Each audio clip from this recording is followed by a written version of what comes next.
제 칠순 생일이었습니다. 하나뿐인 아들 동철이와 며느리 은서는 동네에서 가장 비싸고 화려하기로 소문난 한정식 집에 가장 큰 방을 예약했다고 아침부터 호들갑을 떨더군요. 굳이 이럴 것까지 있나 싶었지만 자식들이 차려주는 생일상인데 싫다고 할 수도 없는 노릇이었어요.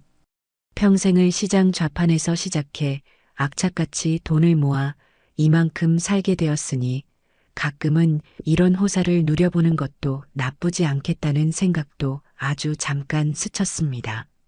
하지만 그 생각은 한정식 집의 거대한 문을 열고 들어서는 순간 눈 녹듯 사라졌어요. 방 안은 이미 며느리가 초대한 손님들로 북적이고 있었습니다.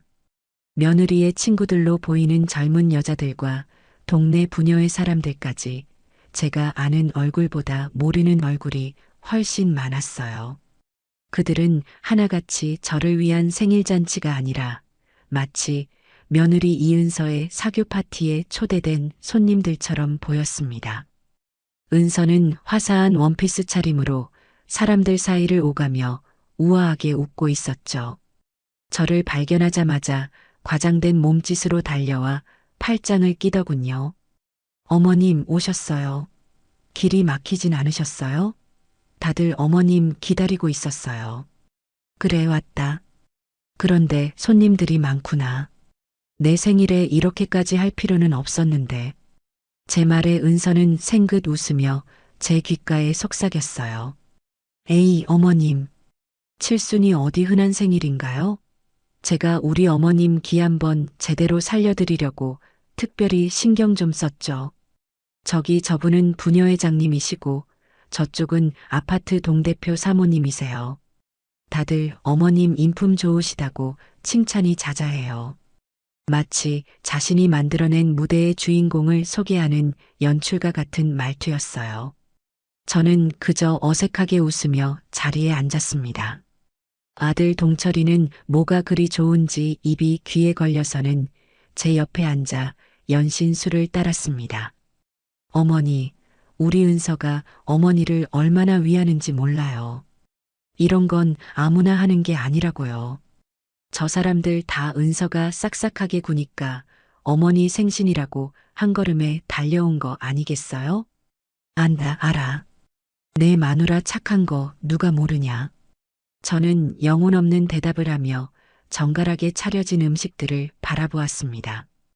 음식 하나하나가 그림처럼 예뻤지만 왠지 모르게 입맛이 쓰게 느껴졌어요. 잔치가 무르익을수록 분위기는 점점 더 저를 소외시키는 방향으로 흘러갔습니다. 사람들의 모든 대화는 며느리 이은서를 칭찬하는 것으로 시작해서 끝이 났어요. 동철 엄마는 정말 복도 많으셔. 저렇게 예쁘고 싹싹한 며느리를 어디서 얻었대? 그러게 말이야. 요즘 세상에 저렇게 시어머니 칠순이라고 동네 사람들까지 다 챙기는 며느리가 어디 있어. 우리 며느리는 내 생일도 까먹는데. 은서는 그 칭찬들이 무척이나 만족스러운 듯 손사래를 치면서도 입가의 미소는 감추지 못했습니다. 아니에요, 사모님들. 제가 한 게 뭐가 있다고요. 다 저희 어머님이 평소에 인품을 잘 쌓아두신 덕분이죠. 저는 그저 숟가락만 얹었을 뿐인걸요. 그렇게 말하면서 은근슬쩍 제 어깨를 주무르는 모습은 누가 봐도 효심지극한 며느리 그 자체였습니다. 하지만 저는 그 손길에서 어떠한 진심도 느낄 수가 없었어요. 오히려 잘 짜인 연극의 소품이 된 것 같은 불쾌감만 스멀스멀 올라왔습니다. 평생을 내 힘으로, 내 판단으로 살아온 박정순인데 어느새 아들 내외가 만들어 놓은 무대 위에서 웃음 파는 늙은이로 전락한 기분이었죠. 한참을 시끄러운 분위기 속에서 억지 웃음을 짓고 있자니 속이 답답해져 왔습니다. 기름진 음식 냄새와 사람들의 과장된 웃음소리에 머리가 지끈거렸어요. 저는 조용히 자리에서 일어나 밖으로 나왔습니다. 바람이라도 좀 쐬고 싶었거든요. 어머니, 어디 가세요? 동철이가 물었지만 저는 손을 저어 보이며 괜찮다는 신호를 보냈습니다. 잠시 바람 좀 쐬고 오마. 복도는 방 안의 소란스러움과는 달리 조용하고 한적했습니다. 저는 창가에 서서 잠시 바깥 풍경을 바라보며 심호흡을 했어요. 그때였습니다. 화장실 쪽에서 익숙한 목소리가 들려온 것은 바로 며느리 은서의 목소리였어요. 하지만 평소에 그 상냥하고 애교 섞인 톤이 아니었습니다. 훨씬 날카롭고 짜증이 섞인 완전히 다른 사람의 목소리였죠. 어우, 말도 마. 돈 엄청 깨졌네. 저 영감탱이 칠순 잔치 하나에 내 명품 가방 하나가 날아갔다니까? 저는 제 귀를 의심했습니다. 분명 은서의 목소리인데 그 입에서 나온 말은 믿을 수가 없는 내용이었어요. 저는 저도 모르게 소리가 나는 쪽으로 발걸음을 옮겼습니다. 은서는 복도 구석에 몸을 숨긴 채 누군가와 통화를 하고 있었어요. 아니, 그래도 이 정도는 해야 나중에 우리한테 떨어지는 게 있지 않겠어? 지금 좀 투자해놔야 저 영감탱이가 쥐고 있는 집이랑 땅이 우리 차지가 될 거 아니야. 우리 아들 내미는 순진에 빠져서 아무것도 모르고 내가 이렇게 여우같이 굴어야 뭐라도 얻어먹고 사는 거지. 순간 머리를 망치로 한 대 얻어맞은 듯한 충격이 밀려왔습니다. 온몸의 피가 차갑게 식는 기분이었어요. 저를 영감탱이라고 칭하며 제 재산을 노리고 이 모든 연극을 꾸몄다는 사실에 치가 떨렸습니다. 비위 맞추는 거? 어우, 장난 아니지. 맨날 반찬 해다 바쳐. 주말마다 얼굴 도장 찍어. 아주 상전이 따로 없다니까. 그래도 어쩌겠어. 우리 아들 대학 가고 유학 가려면 저 영감탱이 돈이 꼭 필요한데. 조금만 더 참으면 다 우리 것이 될 텐데 뭘. 은서는 한참이나 더 그런 험담들을 쏟아냈습니다. 제가 평소에 무심코 했던 말들, 사소한 행동들까지 전부 꼬투리를 잡아 흉을 보고 있었어요. 저는 차마 더 들을 수가 없어서 조용히 몸을 돌렸습니다. 그리고 아무 일도 없었다는 듯 다시 창가로 가 밖을 보는 척했죠. 잠시 후 통화를 마친 은서가 콧노래를 부르며 나오다가 저를 발견하고는 화들짝 놀라더군요. 어머님, 언제부터 거기 계셨어요? 그녀의 얼굴에 스치는 당혹감을 저는 똑똑히 보았습니다. 하지만 저는 아무것도 모른다는 듯 평온한 표정으로 돌아보며 말했어요. 나온 지 얼마 안 됐다. 방안이 좀 답답해서. 통화했니? 아, 네. 친구가 벼랑간 전화를 해서요. 별일 아니에요. 은서는 황급히 변명하며 제 팔에 다시 매달렸습니다. 이제 슬슬 케이크 잘라야 하는데 어서 들어가세요, 어머님. 언제 그랬냐는 듯 그녀의 얼굴에는 다시 상냥하고 사랑스러운 며느리의 가면이 씌워져 있었습니다. 저는 속으로 차갑게 웃으며 그녀를 따라 방으로 들어갔습니다. 이제 게임의 규칙은 바뀌었어요. 지금까지는 저 혼자만 관객이었지만 이제부터는 저도 이 연극의 흐름을 아는 또 다른 배우가 된 셈이니까요. 생일 잔치는 며느리가 준비한 거대한 케이크에 촛불을 끄는 것으로 절정을 맞았습니다. 사람들은 박수를 치며 노래를 불렀고 동철이는 눈시울까지 붉히며 어머니, 오래오래 건강하게 사셔야 해요. 은서랑 제가 더 잘할게요라고 말했습니다. 저는 그 말을 하는 아들의 얼굴과 그 옆에서 감격한 표정으로 눈물을 닦는 신용을 하는 며느리의 얼굴을 번갈아 쳐다보았습니다.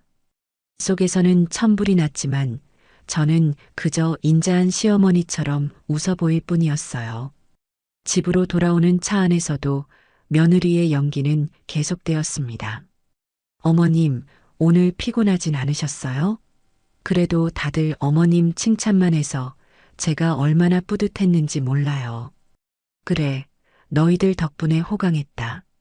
집에 도착하자 은서는 기다렸다는 듯이 쇼핑백 하나를 제게 내밀었습니다. 아주 유명한 명품 브랜드의 로고가 선명하게 박힌 쇼핑백이었어요.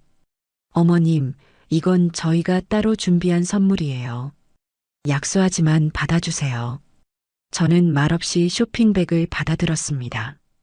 안에는 값비싸 보이는 실크 스카프가 들어 있었죠.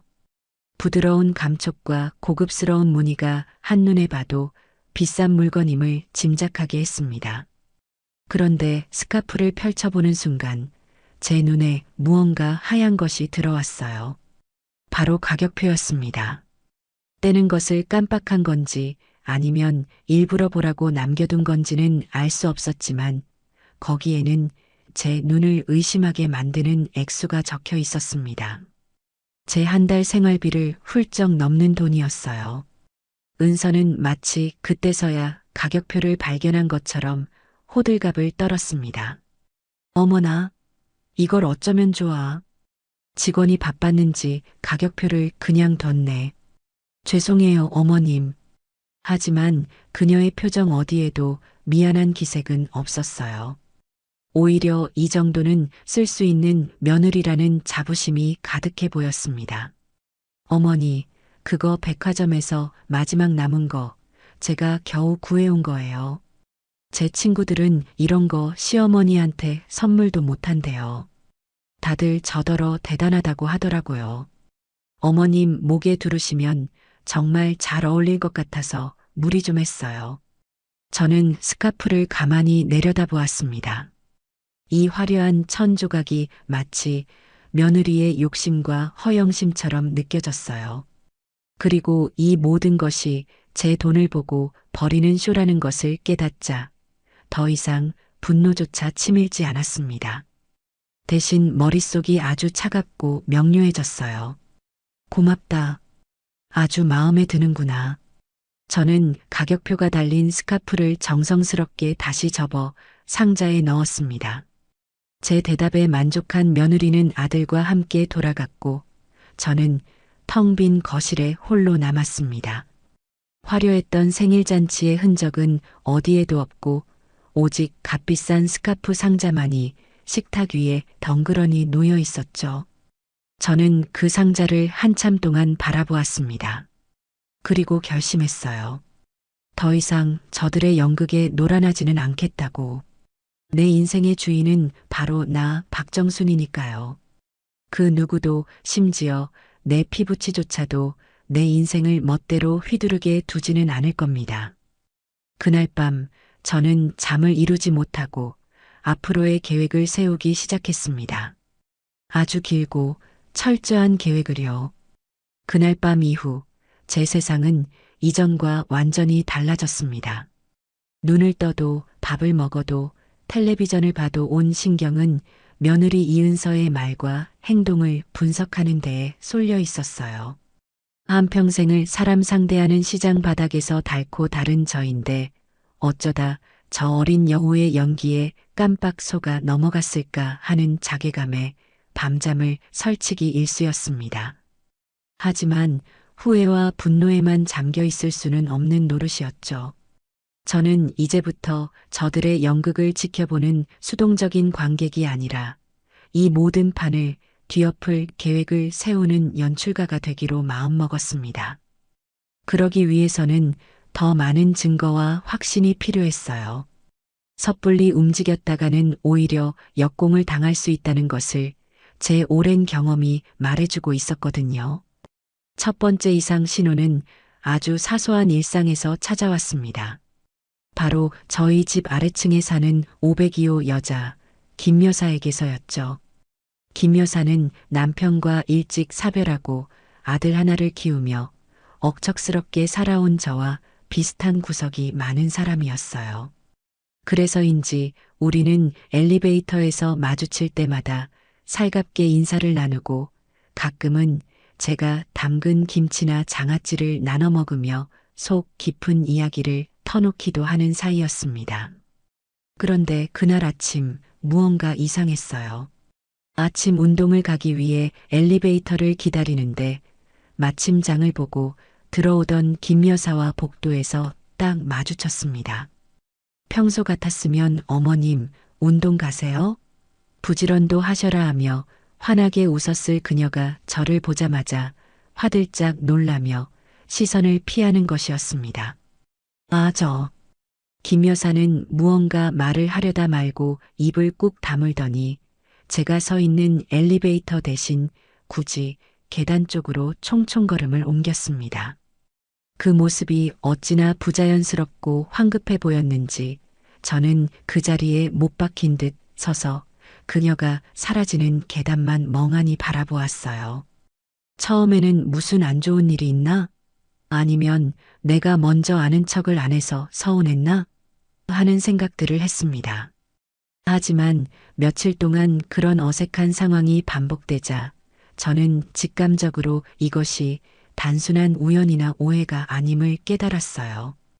김 여사는 의도적으로 저를 피하고 있었습니다. 그녀의 눈빛에는 예전의 친근함 대신 어색한 동정과 불편함이 가득했어요. 그 이유를 곰곰이 생각해 보니 답은 하나밖에 없었습니다. 며느리 이은서. 은서는 싹싹하고 부침성 있는 성격을 무기 삼아 동네 아파트 부녀의 활동에도 적극적으로 참여하며 평판을 쌓아왔습니다. 특히 김 여사와는 같은 라인에 산다는 이유로 더 가깝게 지내는 것처럼 보였어요. 은서가 김 여사에게 제 험담을 늘어놓았을 거라는 심증이 굳어지자 씁쓸함을 감출 수가 없었습니다. 내가 정성껏 담가 나누어 주었던 김치의 맛은 기억도 못한 채 며느리가 꾸며낸 거짓말에 넘어가 나를 파렴치한 늙은이로 보고 있겠구나 싶으니 기가 막혔죠. 하지만 저는 김 여사를 찾아가 섣불리 해명하지 않았습니다. 이미 기울어진 귀에 진실을 속삭여봤자 변명으로밖에 들리지 않을 테니까요. 그저 조용히 이 모든 상황을 제 마음속 증거 목록에 차곡차곡 쌓아둘 뿐이었습니다. 며칠 뒤 제 심증을 확신으로 바꿔주는 두 번째 사건이 일어났습니다. 현관 초인종이 울려나가 보니 며느리 은서가 환한 미소를 지으며 서 있었어요. 양손에는 반찬통이 여러 개 들려 있었습니다. 어머님, 저 왔어요. 지난번에 좋아하시던 장조림이랑 멸치볶음 좀 해왔어요. 은서는 익숙하게 신발을 벗고 들어와 식탁 위에 반찬통들을 늘어놓았습니다. 하지만 저는 이미 알고 있었죠. 저 반찬들은 은서가 직접 한 것이 아니라 백화점 식품관에서 가장 비싸게 파는 완제품이라는 것을요. 예전에는 솜씨도 좋다며 칭찬했지만 이제는 그 얄팍한 성의가 역겹게 느껴졌습니다. 애썼다. 너도 일하느라 바쁠 텐데 언제 이런 걸 다 했니? 저는 일부러 모르는 척하며 칭찬을 건넸습니다. 제 칭찬에 은서는 기다렸다는 듯이 어깨를 으쓱하며 말했죠. 에이, 뭐려. 어머님이 맛있게만 드셔주시면 저는 하나도 안 힘들어요. 동철 씨가 그러는데 제가 해드린 반찬이 있어야 어머님이 밥을 잘 챙겨 드신다고 하더라고요. 아들 동철이까지 끌어들여 자신의 공을 내세우는 모습에 실소가 터져나왔지만 저는 꾹 참았습니다.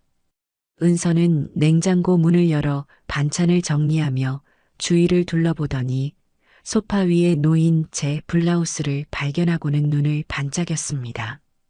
그 옷은 며칠 전 칠순잔치 이후 답답해진 마음을 달래려 시내에 나갔다가 제 돈으로 직접 산 것이었어요.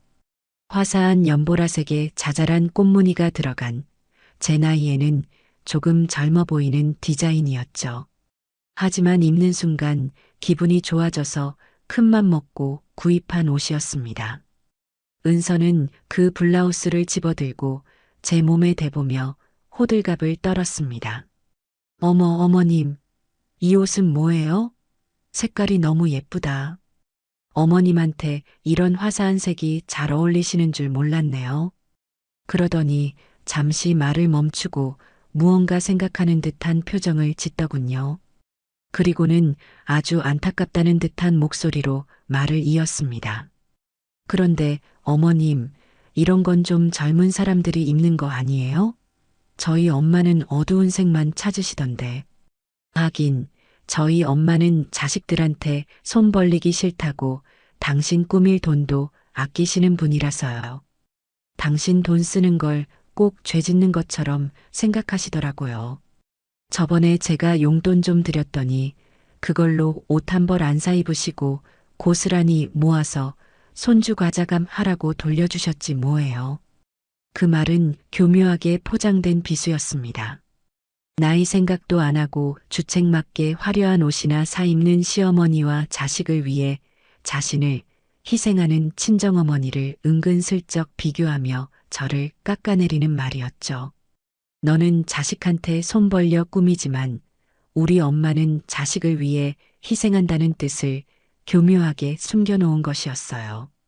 저는 차갑게 식어가는 마음을 다잡고 아무렇지 않은 척 대답했습니다. 사람마다 취향이 다른 거겠지. 나는 내 돈으로 내 옷 사 입는데 뭐가 문제니? 그리고 나는 내 친정 어머니처럼 살고 싶지는 않구나. 늙어서도 내 몸 하나는 내가 건사하고 내 돈으로 당당하게 살고 싶지. 자식 눈치 보면서 살 생각은 없다. 제 단호한 대답에 은서의 얼굴이 순간 굳어지는 것을 놓치지 않았습니다. 하지만 그녀는 곧바로 표정을 바꾸며 생긋 웃었어요. 어머, 제가 말을 잘못했나 봐요. 그런 뜻이 아니었는데. 어머님이 워낙 멋쟁이시라 부러워서 그랬죠. 죄송해요, 어머님. 제가 생각이 짧았어요. 그렇게 말하며 제 팔에 매달리는 모습은 영락없는 실수한 것을 깨닫고 어쩔 줄 몰라 하는 순진한 며느리였습니다. 하지만 저는 알 수 있었어요. 저 웃음 뒤에 숨겨진 차가운 계산과 경멸을요. 그날 은서가 돌아간 후 저는 방금 전의 대화를 곱씹으며 아들 동철에게 전화를 걸었습니다. 마지막으로 아들의 생각을 확인해 보고 싶었어요. 혹시나 하는 아주 작은 희망의 끈을 놓지 못했던 것 같습니다. 전화를 받은 아들의 목소리는 밝았습니다. 어머니, 웬일이세요? 별일 없으시죠? 그래, 별일 없다. 그냥 목소리나 들으려고 전화했다. 너는 요즘 바쁘냐? 네, 뭐 항상 똑같죠. 회사 일이 좀 많아서요. 왜요, 어머니? 저는 잠시 머뭇거리다 조심스럽게 입을 열었습니다. 아니다. 다름이 아니라 오늘 은서가 반찬을 해왔더구나. 아, 그랬어요? 은서가 어머니 식사 거르실까봐 늘 걱정이 많아요. 기특하죠? 그래, 기특하지. 그런데 동철아. 저는 최대한 아무렇지 않은 척, 상처받지 않은 척하며 은서가 했던 말을 전했습니다. 제 옷을 보고 했던 말, 그리고 친정어머니와 저를 비교하며 했던 말들을요. 제 이야기를 다 들은 아들은 잠시 말이 없었습니다. 저는 그 침묵 속에서 일말의 기대를 품었어요. 아들이 은서가 잘못했네요. 제가 혼내줄게요라고 말해주기를 바랐습니다. 하지만 제 기대는 산산조각 났습니다. 아들의 입에서 나온 말은 저를 변호하는 것이 아니라 아내를 감싸는 말이었으니까요. 하, 어머니. 또 그런 걸 마음에 담아두고 계셨어요? 제가 은서한테 들어서 아는데 그건 그런 뜻이 아니에요. 그냥 어머님이 워낙 젊게 사시니까 신기해서 그랬던 거래요. 그리고 저희 장모님 얘기는 은서가 평소에 저희 장모님 고생만 하신 게 안쓰러워서 그런 거지. 어머니를 겨냥해서 한 말이 절대 아니라고요. 내가 그렇게 예민하게 구는 걸로 보이니? 제 목소리가 저도 모르게 날카로워졌습니다. 어머니가 예민하다는 게 아니라요. 상황을 좀 긍정적으로 생각하실 수는 없냐는 말이에요. 은서는 어머니한테 잘 보이려고 얼마나 노력하는데요. 어머니가 그렇게 하나하나 의미 부여하고 오해하시면 은서는 정말 기운 빠질 거예요.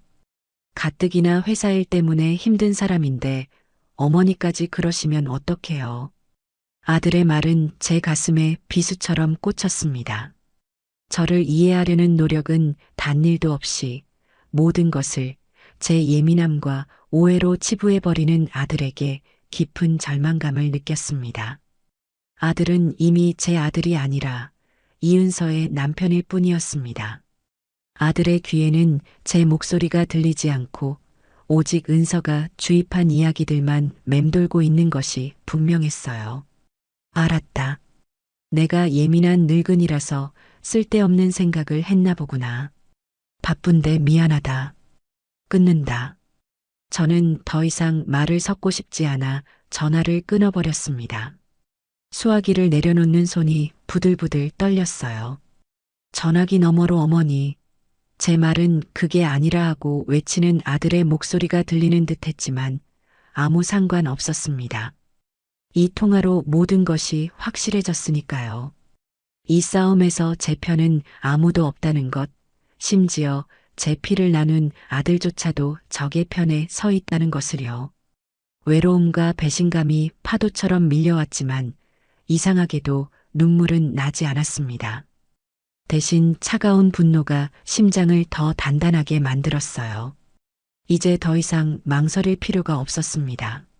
미련도 기대도 모두 사라졌으니까요. 저는 조용히 제 방으로 들어가 서랍 깊숙한 곳에 넣어두었던 작은 수첩을 꺼냈습니다. 그리고 그 첫 페이지에 이렇게 적었어요. 1. 이은서의 사람들 502호 김여사. 이제부터 시작이었습니다. 저들의 거짓된 평판을 하나씩 무너뜨리고 진실을 제 손으로 밝혀낼 시간이 온 것입니다. 계획을 세운 뒤 제 일상은 겉으로 보기에는 아무것도 달라지지 않았습니다. 여전히 아침 일찍 일어나 운동을 하고 장을 보고 가끔은 친구를 만나 차를 마셨어요. 하지만 제 머릿속은 그 어느 때보다 치열하게 돌아가고 있었습니다. 저는 며느리 이은서가 제 주변에 어떤 거짓의 씨앗들을 뿌려놓았는지, 그 뿌리가 얼마나 깊고 넓게 퍼져 있는지를 정확하게 파악해야만 했어요. 마치 안개 속을 걷는 것처럼 답답했지만 서두르지 않고 작은 단서 하나라도 놓치지 않으려 온 신경을 곤두세웠습니다. 결정적인 증거를 잡게 된 것은 제가 30년 넘게 다닌 동네 재래시장에서였습니다. 저는 대형마트의 깔끔함보다는 사람 냄새나는 시장의 정겨움을 좋아해서 웬만한 장은 꼭 그곳에서 보곤 했어요. 특히 시장 입구에서 채소 가게를 하는 순이네는 제가 처녀 시절부터 드나들던 곳이라 주인 아주머니와는 거의 친자매처럼 지내는 사이였습니다. 그녀는 언제나 제게 가장 신선하고 좋은 물건을 챙겨주었고 덤을 얹어주면서도 늘 제 건강부터 물어보는 따뜻한 사람이었죠. 그날도 저는 순이네 가게 앞에 멈춰서서 저녁 찬거리를 고르고 있었습니다. 언니, 시금치가 아주 좋네. 한 단 줘. 그리고 두부도 한 모하고. 어머, 형님 오셨어요? 아이고, 요즘 통 얼굴 보기가 힘들어서 걱정했잖아요. 별일 없으신 거죠? 순이 엄마는 저를 반갑게 맞으면서도 어딘지 모르게 눈치를 살피는 기색이 역력했습니다. 그녀는 검은 봉지에 시금치와 두부를 담으며 제 눈을 똑바로 쳐다보지 못하고 말끝을 흐렸어요. 무슨 일 있긴. 나이 먹으니 아침잠이 늘어서 게을러졌나 보지. 저는 애써 태연하게 대답하며 돈을 건넸습니다. 그녀는 돈을 받으며 제 손을 슬며시 잡더니 아주 작은 목소리로 속삭였어요. 형님, 혹시 무슨 힘든 일 있으세요? 요즘 얼굴이 많이 상하신 것 같아서. 그녀의 눈빛에는 진심 어린 걱정과 함께 무언가 말하고 싶지만 차마 하지 못하는 안타까움이 서려 있었습니다. 저는 그 눈빛의 의미를 알아차렸지만 모르는 척 되물었어요. 힘든 일? 없는데. 왜 그래, 동생? 아니에요. 그냥. 순이 엄마는 결국 입을 열지 못하고 고개를 저었습니다. 대신 시금치 한 단을 봉지에 더 찔러 넣어주며 말했죠. 이거 그냥 가져가서 잡숴요. 그리고 형님, 힘내세요. 자식들이 다 알아서 효도하겠죠. 너무 속 끓이지 마세요. 그녀의 위로는 칼날이 되어 제 가슴을 후벼 팠습니다. 자식들이 알아서 효도하겠지라는 말은 지금 제가 자식들 때문에 속을 끓이고 있다는 사실을 전제로 하는 말이었으니까요. 30년 지기 채소가게 동생까지 제 가정사에 대해 무언가 알고 있다는 사실은 충격 그 자체였습니다. 저는 더 이상 아무 말도 할 수 없어서 묵직해진 봉지를 들고 돌아서야만 했어요. 시장의 소란스러운 소음 속을 걸어오면서 저는 며느리가 뿌린 소문이 제가 생각했던 것보다 훨씬 더 깊숙이 퍼져 있음을 깨달았습니다. 이제는 정말로 가만히 있어서는 안 되겠다는 위기감이 온몸을 휘감았습니다. 집으로 돌아온 저는 곧바로 전화기를 들었습니다. 그리고 제 인생에서 가장 믿을 수 있는 단 한 사람, 제 오랜 친구인 김영희에게 전화를 걸었어요. 영희와 저는 여고 동창으로 평생의 희로애락을 함께 나눈 막역한 사이였습니다. 제가 시장에서 고생할 때도 남편과 사별하고 홀로 동철이를 키우며 눈물 흘릴 때도 영희는 언제나 제 곁에서 묵묵히 저를 지지해 주었습니다. 영희야, 나 정순이다. 시간 괜찮니? 정순아. 웬일이야. 내가 전화를 다 하고. 당연히 괜찮지. 무슨 일 있어? 만나서 얘기하자. 지금 나올 수 있니?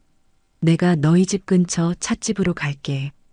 제 목소리가 평소와 다르다는 것을 느꼈는지 영희는 군말 없이 그러겠다고 했습니다. 30분 뒤 찻집에서 만난 영희는 제 얼굴을 보자마자 걱정스러운 표정을 지었습니다. 너 정말 무슨 일 있구나? 얼굴이 왜 이렇게 반쪽이 됐어? 저는 따뜻한 대추차를 한 모금 마시며 마음을 가라앉힌 뒤 칠순잔치 날부터 오늘 시장에서 있었던 일까지 모든 것을 털어놓았습니다. 제 이야기를 듣는 내내 영희는 아무 말 없이 심각한 표정으로 고개만 끄덕였습니다. 제가 말을 마치자 영희는 깊은 한숨을 내쉬며 어렵게 입을 열었어요. 정순아, 내가 사실은 너한테 해야 할 말이 있었는데 차마 입이 떨어지지 않아서 망설이고 있었어. 무슨 말인데? 괜찮으니 다 말해줘. 나 이제 어떤 얘기를 들어도 놀라지 않을 자신 있어. 영희는 한참을 망설이다가 결국 모든 것을 털어놓았습니다. 너희 며느리 말이야. 동네 경로당이랑 부녀의 사람들 모인 자리에서 너 험담을 하고 다닌다는 소문이 파다해. 아주 눈물까지 글썽이면서 자기가 얼마나 힘든 시집살이를 하는지 하소연을 한다더구나. 너가 돈에 눈이 멀어서 아들 앞으로 된 재산까지 전부 내 명의로 쥐고 안 놓아준다고 했대. 동철이가 벌어오는 돈도 내가 다 관리하면서 자기한테는 생활비도 박하게 준다고. 심지어 동철이한테 준 전셋집도 내 명의로 해놓고 매달 월세처럼 이자를 받아 간다는 말까지 하고 다녔다는 거야. 영희의 입에서 나오는 말들은 제가 상상했던 것 이상으로 악독하고 구체적이었습니다. 저는 기가 막혀서 말문이 막혔습니다. 아들 전셋집은 당연히 제가 평생 모은 돈으로 사준 것이니 제 명의로 해놓은 것이었고 이자는커녕 단 한 푼의 돈도 받은 적이 없었습니다. 오히려 아들네 살림에 보태주지 못해 미안한 마음뿐이었는데 며느리는 그 모든 것을 정반대의 이야기로 꾸며내어 돈내방네 저를 악독한 시어머니로 만들어 놓았던 것입니다. 영희는 제 손을 꼭 잡으며 말했습니다. 정순아, 나는 그 말을 처음 들었을 때 믿지 않았어. 평생을 악착같이 살아온 널 내가 아는데 내가 그럴 사람이 아니라는 걸 알지. 하지만 사람들은 너를 잘 모르는 사람들은 너희 며느리의 그럴듯한 연기에 다들 속아 넘어가고 있어. 심지어 너가 며느리한테 손찌검까지 했다는 헛소문까지 도는 모양이야. 뭐? 손찌검? 저는 저도 모르게 목소리를 높였습니다. 태어나서 자식에게 회초리 한번 들어본 적 없는 저인데 손찌검이라니요. 정말이지 피가 거꾸로 솟는 기분이었습니다. 영희와의 만남을 통해 저는 안개가 조금씩 걷히는 것을 느꼈습니다. 이제 적의 실체와 공격 방식이 명확해졌어요. 하지만 아직 결정적인 증거, 즉 며느리가 거짓말을 하는 현장을 제 눈으로 직접 확인해야만 했습니다. 기회는 생각보다 빨리 찾아왔습니다. 며칠 뒤 며느리에게서 전화가 걸려왔어요. 평소와 같이 한껏 상냥하고 밝은 목소리였습니다. 어머님, 저 은서예요. 잘 지내시죠? 다름이 아니라 이번 주 토요일 오후에 저희 서준이 유치원에서 작은 발표회를 하거든요. 어머님 시간 괜찮으시면 오셔서 우리 서준이 응원 좀 해주세요. 아이가 할머니 오시면 정말 좋아할 거예요. 손주 서준이는 제게 눈에 넣어도 아프지 않을 아이였습니다. 당연히 가야 한다고 생각하며 날짜를 달력에 적으려는데 순간 무언가 이상한 느낌이 스쳤습니다. 지난번 영희를 통해 들었던 소문들과 며느리의 이중적인 태도가 머릿속을 스쳐 지나갔어요. 저는 혹시나 하는 마음에 전화를 끊고 나서 곧바로 유치원 홈페이지에 접속해 학사 일정을 확인했습니다. 제 예감은 틀리지 않았어요. 유치원 발표회는 며느리가 말한 토요일이 아니라 바로 다음 날인 금요일 오후였습니다. 온몸에 소름이 돋았습니다. 며느리는 제가 발표회에 오지 못하도록 일부러 날짜를 거짓으로 알려준 것이었습니다. 그리고 제가 오지 않으면 다른 학부모들에게 우리 시어머니는 손주에게 관심도 없다고 또다시 저를 깎아내릴 독셈이었겠죠. 저는 분노로 떨리는 손을 애써 진정시키며 계획을 세웠습니다. 이 연극에 제대로 된 반전을 선사해 주기로요. 다음 날 금요일 오후 저는 며느리에게 아무런 연락도 하지 않고 조용히 유치원으로 향했습니다. 유치원 강당은 아이들의 재롱을 보러 온 학부모들로 가득 차 있었습니다. 저는 최대한 눈에 띄지 않게 맨 뒷자리에 조용히 앉았어요. 잠시 후 무대 위로 서준이네 반 아이들이 올라왔고 제 손주 서준이는 앙증맞은 율동을 하며 노래를 불렀습니다. 그 모습을 보니 저도 모르게 입가에 미소가 지어졌어요. 발표회가 끝나고 저는 바로 집으로 돌아가지 않았습니다. 강당 밖 복도에서 아이를 기다리는 척하며 며느리가 나오기를 기다렸어요.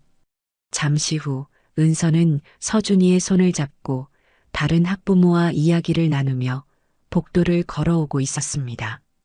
저는 기둥 뒤에 몸을 숨기고 그들의 대화에 귀를 기울였습니다. 서준이 엄마, 오늘 서준이 정말 잘하더라. 그런데 시어머님은 안 오셨나 봐? 지난번에 뵈니 엄청 고우시던데. 그 학부모의 말에 며느리 이은서는 기다렸다는 듯이 깊은 한숨을 내쉬며 대답했습니다. 에휴, 말도 마세요. 오시라고 몇 번이나 전화를 드렸는데 바쁘다고 안 오셨어요. 저희 어머님은 이런 데 오는 거 별로 안 좋아하세요. 워낙 개인 생활이 중요하신 분이라서요. 손주보다는 당신 취미 생활이 더 우선이신가 봐요. 그 말을 하는 며느리의 얼굴에는 나는 할 만큼 했지만 시어머니가 무심해서 어쩔 수 없다는 식의 억울함과 체념이 가득했습니다. 그 완벽한 연기에 저는 소름이 끼쳤습니다. 바로 그때였어요. 제가 기둥 뒤에서 천천히 걸어 나온 것은 내가 언제 안 온다고 했니, 아가. 제 목소리에 은서와 대화를 나누던 학부모는 물론 은서 자신의 얼굴이 하얗게 질려가는 것을 저는 똑똑히 보았습니다. 그녀의 눈이 경악과 당혹감으로 크게 흔들렸어요. 어머님, 어떻게 여기에? 저는 은서에게 한 걸음 더 다가가 조금 전 그녀가 했던 말을 그대로 돌려주었습니다. 내 손주 발표회인데 내가 왜 안 오겠니? 너는 내 어미가 손주보다 취미 생활을 더 중요하게 생각하는 사람으로 보이더냐? 제 싸늘한 시선과 추궁에 은서는 아무 말도 하지 못하고 입술만 파르르 떨었습니다. 옆에 있던 학부모는 어쩔 줄 몰라 하며 슬금슬금 자리를 피했죠. 저는 굳어버린 며느리를 잠시 노려보다가 손주 서준이에게 다가가 머리를 쓰다듬어 주었습니다. 우리 강아지 오늘 정말 잘했다. 할머니가 다 봤어. 그리고는 며느리에게는 눈길 한 번 주지 않은 채 유치원을 빠져나왔습니다. 등 뒤에서 느껴지는 며느리의 당혹스러운 시선이 통쾌하게 느껴졌습니다. 이제 퍼즐 조각들이 거의 다 맞춰지고 있었어요. 남은 것은 이 모든 거짓말의 활용점정을 찍을 가장 확실하고 빼도 박도 못할 증거를 잡는 것뿐이었습니다. 유치원에서의 기습 공격 이후 며느리 이은서에게서는 며칠간 아무런 연락도 오지 않았습니다. 아마도 제게 거짓말을 한 현장을 들켰다는 사실에 잔뜩 겁을 먹고 몸을 사리고 있는 것이겠지요. 하지만 저는 그것이 그녀의 진정한 반성이나 뉘우침이 아니라는 것을 잘 알고 있었습니다. 그저 다음 계략을 꾸미기 위한 숨 고르기일 뿐이라는 것을요. 저는 그녀에게 생각할 시간을 주지 않고 이 거짓의 사슬을 완전히 끊어버릴 마지막 한 방을 준비하기 시작했습니다. 그리고 그 기회는 아주 우연을 가장한 필연처럼 제게 찾아왔습니다. 제가 살고 있는 아파트는 지은 지 30년이 넘어 재개발 이야기가 솔솔 나오고 있었습니다. 저는 제 노후와도 직결된 문제였기에 진행 상황을 알아볼 겸 평소 잘 알고 지내던 단지 앞 부동산 사무소에 들르기로 마음먹었어요. 그 부동산의 박 사장은 제가 이 아파트에 처음 이사 왔을 때부터 알고 지낸 사람으로 입이 무겁고 신중한 사람이어서 믿고 이야기를 나눌 수 있는 상대였습니다. 부동산 사무소의 문을 열고 들어서자 박 사장이 반갑게 저를 맞았습니다. 어이구, 어르신, 어서 오십시오. 정말 오랜만에 오셨네요. 그래요, 박 사장. 잘 지냈어요? 다른 게 아니라 우리 아파트 재개발 소식이 어떻게 되어 가나 궁금해서 좀 와봤어요. 아, 그것 때문에 오셨구나. 마침 잘 오셨습니다. 안 그래도 얼마 전에 조합 설립 추진위원회가 꾸려졌어요. 이리 와서 앉으세요. 제가 자세히 설명해 드릴게요. 박 사장은 저를 안쪽 소파로 안내하며 두툼한 서류 뭉치를 꺼내왔습니다. 제가 소파에 막 자리를 잡고 앉았을 때 사무소 문이 다시 열리며 익숙한 얼굴의 여자 2명이 들어섰습니다. 바로 동네 부녀회장과 우리 아파트 10동의 통장이었어요. 둘 다 며느리 이은서와 아주 가깝게 지내며 그녀의 힘든 시집살이 이야기에 가장 귀를 기울여주던 사람들이었습니다. 그들은 저를 발견하고는 잠시 멈칫하더니 이내 아무렇지 않은 척 다가와 인사를 건넸습니다. 어머, 동철 어머님도 와 계셨네요? 안녕하세요. 네, 안녕하세요. 저는 짧게 대답하고는 시선을 돌렸습니다. 그들의 등장에 제 심장이 미세하게 빠르게 뛰기 시작했어요. 무언가 중요한 일이 벌어질 것 같은 예감이 들었기 때문입니다. 박 사장은 그들에게도 자리를 권했고 우리는 한 테이블에 마주 앉게 되었습니다. 잠시 서류를 정리하던 박 사장이 제게 물었어요. 어르신, 시원한 녹차라도 한 잔 드릴까요? 제가 안에 들어가서 타올게요. 그래주면 고맙죠.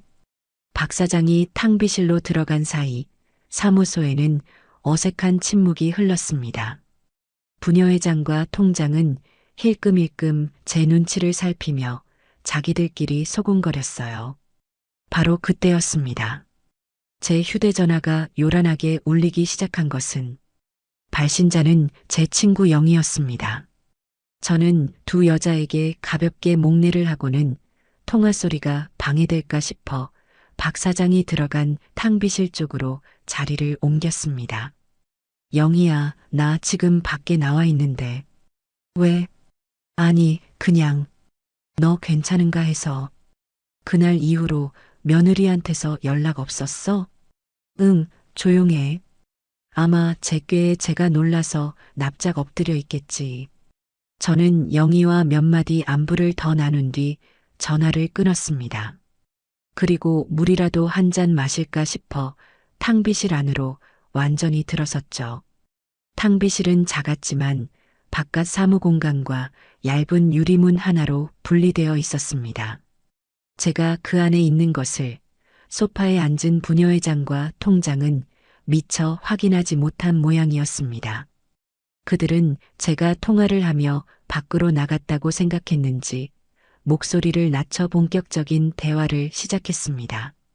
그리고 그 대화는 제 귀에 비수처럼 날아와 박혔습니다. 어휴, 나 저 영감탱이 얼굴만 봐도 소름이 돋아. 어떻게 며느리한테 그렇게 못되게 굴 수가 있대? 부녀회장의 목소리였습니다. 영감탱이라는 소리에 저는 숨을 멈췄습니다. 칠순잔치 날 며느리가 통화하며 저를 지칭했던 바로 그 단어였어요. 그러게 말이야. 동철 엄마 진짜 지독하대. 내가 은서한테 직접 들었는데 글쎄 아들한테 준 전셋집도 자기 명의로 해놓고 매달 꼬박꼬박 월세처럼 여자를 받아 간다더라. 완전 피도 눈물도 없는 고리대 금업자 아니야? 통장이 맞장구를 쳤습니다. 저는 탕비실 문에 기댄 채 온몸이 굳어가는 것을 느꼈습니다. 이것은 단순한 소문이 아니었어요. 며느리 이은서의 입에서 나와 이들의 입으로 옮겨지고 온 동네로 퍼져나간 아기에 찬 거짓말의 실체였습니다. 어머, 정말? 그렇게 안 봤는데. 생긴 건 곱상하게 생겨서는. 은서가 그러는데 시어머니 등살에 우울증까지 와서 약을 먹고 있다고 하소연을 하더라고. 자기가 돈이라도 벌어서 분가하고 싶은데 시어머니가 여자가 어딜 감이라면서 일도 못하게 막는다고. 자기를 평생 공짜 가사도우미로 부려먹을 속셈이라고 엉엉 우는데 내가 다 마음이 아프더라니까. 말도 안 돼. 요즘 세상에 그런 시어머니가 어디 있어? 완전 구시대적인 폭군이네. 동철 씨가 불쌍하다. 마누라는 병 들어가고 엄마는 저렇게 괴팍하고 중간에서 얼마나 힘들겠어. 그들의 대화는 한편의 막장 드라마처럼 흘러갔습니다. 제가 며느리의 우울증 원인 제공자이며 사회생활까지 막는 악독한 시어머니로 완벽하게 둔갑해 있었어요. 저는 차갑게 식어가는 분노를 느끼며 조용히 제 휴대전화의 녹음 버튼을 눌렀습니다. 그리고 박 사장이 타준 녹차를 들고 아무 일도 없었다는 듯이 탕비실을 나섰습니다. 제가 녹차 잔을 들고 소파로 걸어오자 신나게 제 험담을 하던 두 여자의 얼굴이 사색이 되었습니다. 그들은 자신들의 대화를 제가 모두 들었다는 사실을 깨닫고 어쩔 줄 몰라 했어요. 부녀회장은 당황한 나머지 자리에서 벌떡 일어나기까지 했습니다. 저희가 뭘 좀 잘못 들었나 봐요. 동철 어머님이 그럴 분이 아니신데 은서가 힘들어서 헛소리를 했나 보죠. 호호. 어색한 웃음으로 상황을 무마해 보려는 부녀회장을 보며 저는 싸늘하게 웃었습니다. 그리고는 제 앞에 놓인 찻잔을 우아하게 내려놓고 그들의 눈을 똑바로 쳐다보며 말했습니다. 제가 어떤 사람으로 보이시던가요? 제 질문에 두 사람은 아무 대답도 하지 못하고 눈알만 굴리고 있었어요. 저는 한 명씩 시선을 맞추며 다시 물었습니다. 방금 두 분이 말씀하신 것처럼 제가 제 아들에게 이자를 받는 고리대 금업자로 보이시나요? 아, 아닙니다. 그게 아니라. 그럼 제가 제 며느리의 우울증을 유발시킨 폭군으로 보입니까? 제 며느리가 저 때문에 약까지 먹고 있다는 것도 사실이고요. 제 서늘한 추궁에 그들의 얼굴은 이제 하얗다 못해 파랗게 질려 있었습니다. 자신들이 뱉은 말을 제 입을 통해 다시 듣게 되자 그제야 사태의 심각성을 깨달은 모양이었어요. 아니, 그건 은서가 그냥 하소연을. 통장이 횡설수설 변명을 늘어놓기 시작했습니다. 저는 그들의 변명을 중간에 끊지 않고 끝까지 들었습니다. 그리고 그들의 말이 끝나자 마지막 확인 사살을 했죠. 그러니까 방금 두 분이 하신 모든 이야기의 출처는 전부 제 며느리 이은서가 맞다는 말씀이시군요. 제 확인 질문에 그들은 결국 고개를 셔틀콕처럼 끄덕일 수밖에 없었습니다. 모든 조각이 맞춰졌습니다. 저는 이제 이 지긋지긋한 연극을 끝낼 수 있는 가장 강력한 무기를 손에 넣었습니다. 저는 자리에서 일어나 지갑에서 차값을 꺼내 테이블 위에 올려놓았습니다. 그리고 굳어버린 두 여자를 지나쳐 부동산 문을 향해 걸어갔습니다. 박 사장이 어리둥절한 표정으로 저를 따라 나왔어요. 어르신, 어디 가십니까? 아직 설명 다 못 드렸는데. 저는 박 사장을 돌아보며 희미하게 웃었습니다. 박 사장, 설명은 나중에 다시 듣지요. 그것보다 더 급하고 중요한 일이 생겨서요. 그리고 저는 망설임 없이 발걸음을 옮겼습니다. 제 손에 들린 휴대전화에는 저들의 목소리와 며느리의 이름이 명확하게 담긴 이 거짓의 탑을 한 방에 무너뜨릴 수 있는 녹취 파일이 저장되어 있었습니다. 이제 남은 것은 이 모든 연극의 주인공인 아들과 며느리를 무대 중앙으로 불러내는 것뿐이었습니다. 심판의 시간은 바로 오늘이 될 것이었습니다. 부동산 사무소의 유리문을 등지고 나오는 순간 제 등 뒤로 느껴지던 부녀회장과 통장의 당혹스러운 시선이 마치 훈장처럼 느껴졌습니다. 수십 년간 제 삶을 옥죄어 오던 보이지 않는 쇠사슬을 끊어낼 예리한 칼을 손에 쥔 기분이었어요. 발걸음은 조금의 망설임도 없이 집으로 향했습니다. 머릿속은 차갑게 식어 있었고 심장은 오히려 평온하게 뛰고 있었죠. 이제 남은 것은 이 모든 거짓과 위선의 연극을 끝낼 마지막 막을 올리는 것뿐이었습니다. 집에 도착하자마자 저는 거실 소파에 깊숙이 몸을 묻었습니다. 그리고 잠시 눈을 감고 앞으로 벌어질 일들을 머릿속으로 그려보았어요. 며느리 이은서의 눈물과 거짓말, 그리고 그 옆에서 안절부절 못하며 결국 제 가슴에 대못을 박을 아들 김동철의 모습까지 모든 것이 영화의 한 장면처럼 선명하게 펼쳐졌습니다. 더 이상 상처받을 것도 미련을 가질 것도 없다는 사실이 저를 더욱 단단하게 만들었습니다. 저는 조용히 눈을 뜨고 휴대전화를 들어 아들에게 전화를 걸었습니다. 신호음이 두어 번 울리고 아들의 목소리가 들려왔습니다. 네, 어머니. 웬일이세요? 평소와 다름없는 아무것도 모르는 아들의 목소리였습니다. 저는 제 목소리에서 조금의 감정도 실리지 않도록 온 신경을 집중하며 말했습니다. 나다. 오늘 저녁 다른 약속 잡지 말고 은서랑 같이 집으로 오너라. 네. 오늘 저녁이요? 갑자기 무슨. 묻지 말고 1분도 늦지 말고 오라고 했다. 아주 중요한 얘기니 반드시 둘이 같이 와야 한다. 제 목소리는 강철처럼 차갑고 단호했습니다. 전화기 너머의 아들도 제 목소리가 평소와는 완전히 다르다는 것을 느꼈을 겁니다. 잠시 침묵이 흐르더니 아들이 조심스럽게 물었습니다. 무슨 안 좋은 일 있으세요, 어머니? 와서 보면 알게 될 거다. 다른 말 말고 저녁 7시까지 오너라. 이상. 저는 아들의 대답을 더 듣지 않고 전화를 끊어버렸습니다. 그들에게 생각할 틈이나 말을 맞출 시간을 주고 싶지 않았어요. 수화기를 내려놓고 나니 집안의 공기가 유난히 무겁게 느껴졌습니다. 저는 자리에서 일어나 집안을 천천히 둘러보았습니다.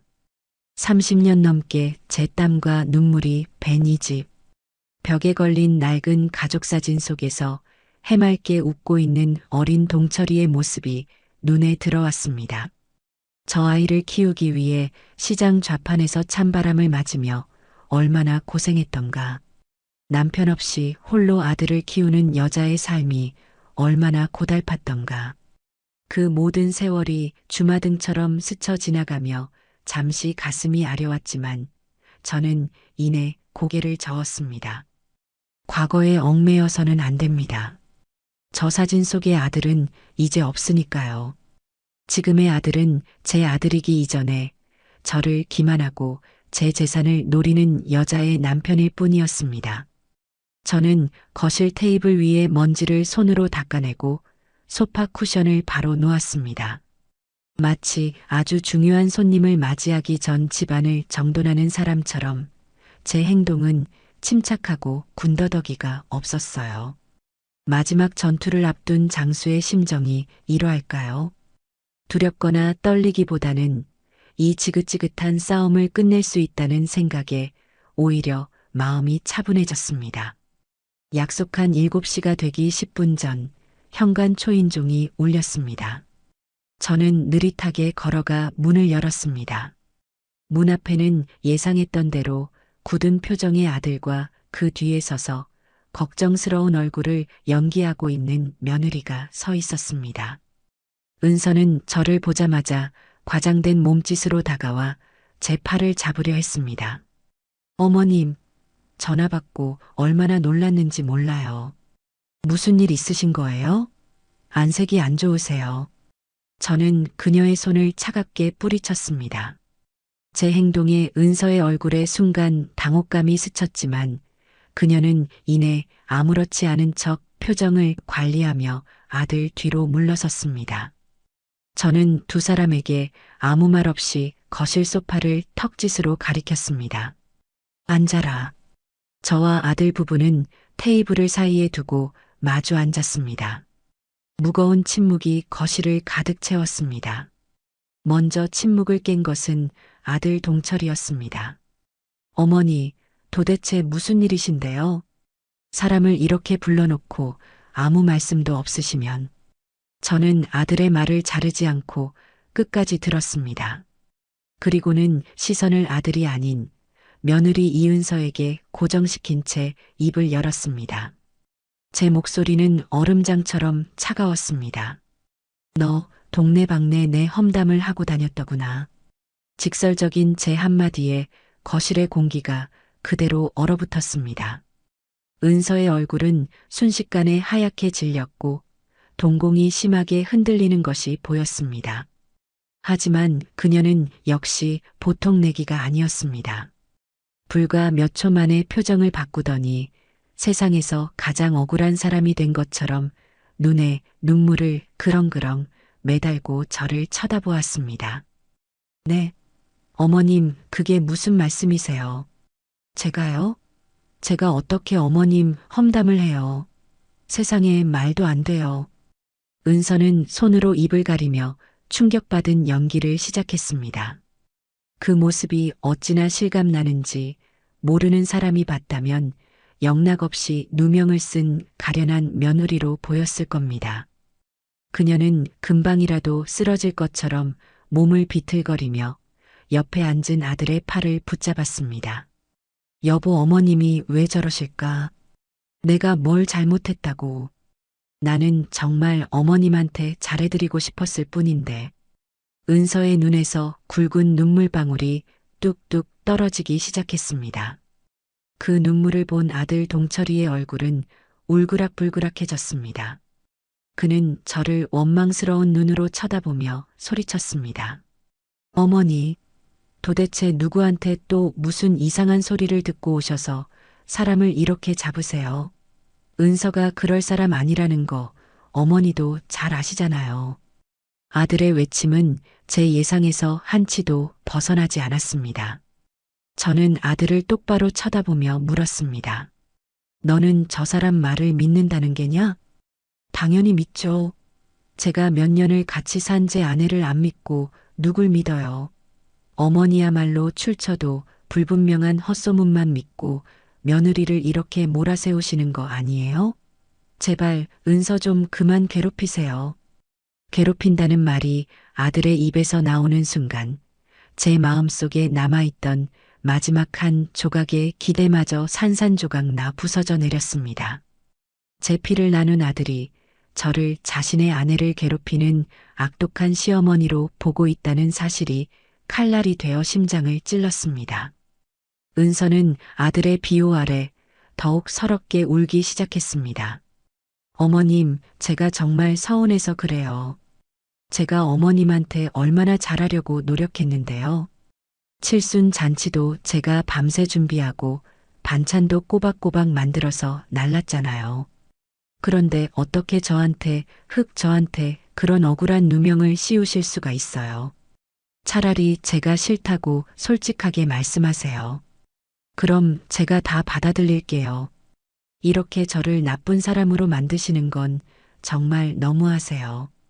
은서의 말은 한편의 잘 짜인 대본 같았습니다.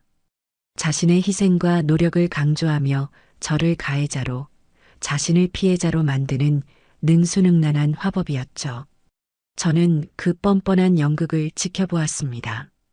그리고는 찻잔에 담긴 차가운 보리차를 한 모금 마셨습니다. 목을 타고 흐르는 차가운 액체가 제 머리를 더욱 맑게 만들어 주었습니다. 그래, 너 말이 맞다.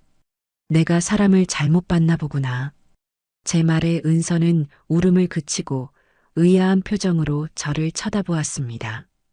아들 동철이도 제가 한 발 물러서는 줄 알았는지 조금 누그러진 목소리로 말했습니다. 거봐요, 어머니.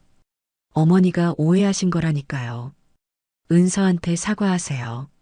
이 사람 어머니 말 한마디에 얼마나 상처받았는지 아세요? 사과? 저는 피식 웃었습니다. 그래, 사과해야지. 아주 큰 사과를 해야 하고 말고. 내가 너 같은 걸 며느리라고 들인 내 자신에게, 그리고 너 같은 것을 아들이라고 낳은 내 자신에게 말이다. 제 말의 의미를 깨달은 아들과 며느리의 얼굴이 다시 굳어졌습니다. 저는 자리에서 일어나 방으로 들어갔습니다. 그리고 잠시 후 작은 녹음기 하나를 들고 나왔습니다. 그것은 제가 부동산 사무실에서 있었던 모든 대화를 녹음해둔 이 연극의 마침표를 찍을 결정적인 증거였습니다. 저는 녹음기를 테이블 위에 올려놓으며 마지막으로 며느리에게 기회를 주었습니다. 이윤서, 내가 마지막으로 묻겠다. 너는 정말로 동네 사람들에게 내 험담을 한 적이 없느냐? 내가 내 돈을 탐내고 너를 구박하고 내 인생을 망치고 있는 악독한 시어머니라고 말하고 다닌 적이 단 한 번도 없느냐 이 말이다. 제 서늘한 시선과 추궁에도 은서는 끝까지 뻔뻔함을 잃지 않았습니다. 그녀는 눈물을 닦아내며 제게 소리쳤습니다. 없어요. 저는 절대로 그런 적 없어요. 어머님이 저를 그렇게 생각하신다는 게 믿기지가 않네요. 정말 실망이에요. 그녀의 마지막 발악을 들으며 저는 조용히 고개를 끄덕였습니다. 그리고는 더 이상 아무 말 없이 녹음기의 재생 버튼을 눌렀습니다. 제가 녹음기의 재생 버튼을 누르는 순간 거실의 모든 소음이 거짓말처럼 멎었습니다. 오직 녹음기에서 흘러나오는 지지직거리는 잡음만이 어색한 침묵을 채우고 있었죠. 아들 동철이는 영문을 모르겠다는 표정으로 저와 녹음기를 번갈아 쳐다보았고 며느리 이은서는 애써 태연한 척했지만 파르르 떨리는 입술이 그녀의 불안한 속마음을 고스란히 드러내고 있었습니다. 잠시 후 잡음과 함께 익숙한 목소리가 흘러나오기 시작했습니다. 바로 동네 부녀회장의 목소리였습니다. 어휴, 나 저 영감탱이 얼굴만 봐도 소름이 돋아. 어떻게 며느리한테 그렇게 못되게 굴 수가 있대? 영감탱이라는 단어가 스피커를 통해 명확하게 흘러나오는 순간 은서의 얼굴이 급격하게 굳어지는 것을 저는 똑똑히 보았습니다. 아들 동철이의 얼굴에도 당혹감이 스쳤습니다. 이어서 통장의 목소리가 녹음기를 통해 울려 퍼졌습니다. 그러게 말이야. 동철 엄마 진짜 지독하대. 내가 은서한테 직접 들었는데 글쎄 아들한테 준 전셋집도 자기 명의로 해놓고 매달 꼬박꼬박 월세처럼 유자를 받아 간다더라. 완전 피도 눈물도 없는 고리대금업자 아니야? 어머, 정말? 그렇게 안 봤는데. 은서가 그러는데 시어머니 등살에 우울증까지 와서 약을 먹고 있다고 하소연을 하더라고. 자기가 돈이라도 벌어서 분가하고 싶은데 시어머니가 여자가 어딜 감이라면서 일도 못하게 막는다고. 자기를 평생 공짜 가사도우미로 부려먹을 속셈이라고 엉엉 우는데 내가 다 마음이 아프더라니까. 녹음기에서는 제가 부동산 사무실에서 들었던 충격적인 대화가 한마디 한마디 토씨 하나 틀리지 않고 생생하게 흘러나왔습니다. 제가 고리대 금업자이고 폭군이며 며느리의 우울증 원인 제공자라는 끔찍한 내용들이었죠. 그리고 그 모든 이야기의 출처가 바로 은서라는 사실 또한 명확하게 언급되고 있었습니다. 녹음이 계속되는 동안 거실은 그야말로 아수라장이었습니다. 은서는 사색이 된 얼굴로 아니야, 저건 사실이 아니야라고 중얼거리며 고개를 미친 듯이 저었습니다. 아들 동철이는 믿을 수 없다는 표정으로 제 아내와 녹음기를 번갈아 쳐다보았고 그의 얼굴은 하얗게 질려 있었습니다. 마침내 녹음이 끝나고 제 목소리가 흘러나왔습니다. 그러니까 방금 두 분이 하신 모든 이야기의 출처는 전부 제 며느리 이은서가 맞다는 말씀이시군요. 그리고 이어지는 부녀회장과 통장에 머뭇거리는 긍정. 그것으로 모든 것은 끝이었습니다. 저는 녹음기의 정지 버튼을 누르고 싸늘하게 굳어버린 두 사람을 쳐다보았습니다. 가장 먼저 반응한 것은 며느리 이은서였습니다. 모든 것이 들통나자 그녀는 더 이상 순진하고 가련한 며느리를 연기하지 않았습니다. 언제 울었냐는 듯 눈물을 닦아낸 그녀의 얼굴에는 경멸과 분노, 그리고 악의만이 가득했습니다. 그녀는 자리에서 벌떡 일어나 저를 향해 악을 쓰기 시작했습니다. 그래요. 맞아요. 제가 다 그랬어요. 속이 시원하세요? 그녀의 갑작스러운 태도, 변화에 아들 동철이가 경악하며 그녀의 팔을 붙잡았습니다. 은서야, 너 지금 무슨 소리를 하는 거야? 이게 다 사실이었다는 말이야? 하지만 은서는 아들의 손을 거칠게 뿌리치고 오직 저만을 노려보며 독을 품은 말을 쏟아냈습니다. 그래, 내가 그랬다. 왜? 어머니가 절 얼마나 무시했는데요. 아들 돈은 전부 어머니가 쥐고 있으면서 저한테는 10원 한 장 안 주셨잖아요. 이 집도 당연히 저희한테 물려주셔야 하는 거 아니에요? 그런데 어머니는 이 집 팔아서 혼자 좋은 데 가서 살 생각만 하고 계셨잖아요. 제가 바보인 줄 아세요? 그녀의 입에서 나온 말은 충격 그 자체였습니다. 그녀는 자신의 잘못을 뉘우치기는커녕 오히려 자신의 행동이 정당했다는 듯이 궤변을 늘어놓고 있었습니다. 제가 이 집에 시집 와서 5년 동안 뭘 했는데요? 주말마다 와서 청소하고 반찬 해다 바치고 어머니 비위 맞추느라 제 젊은 시절 다 보냈다고요. 그런데 어머니는 저한테 뭘 해주셨는데요? 명품 가방 하나 사주셨어요. 해외여행 한번 보내주셨어요.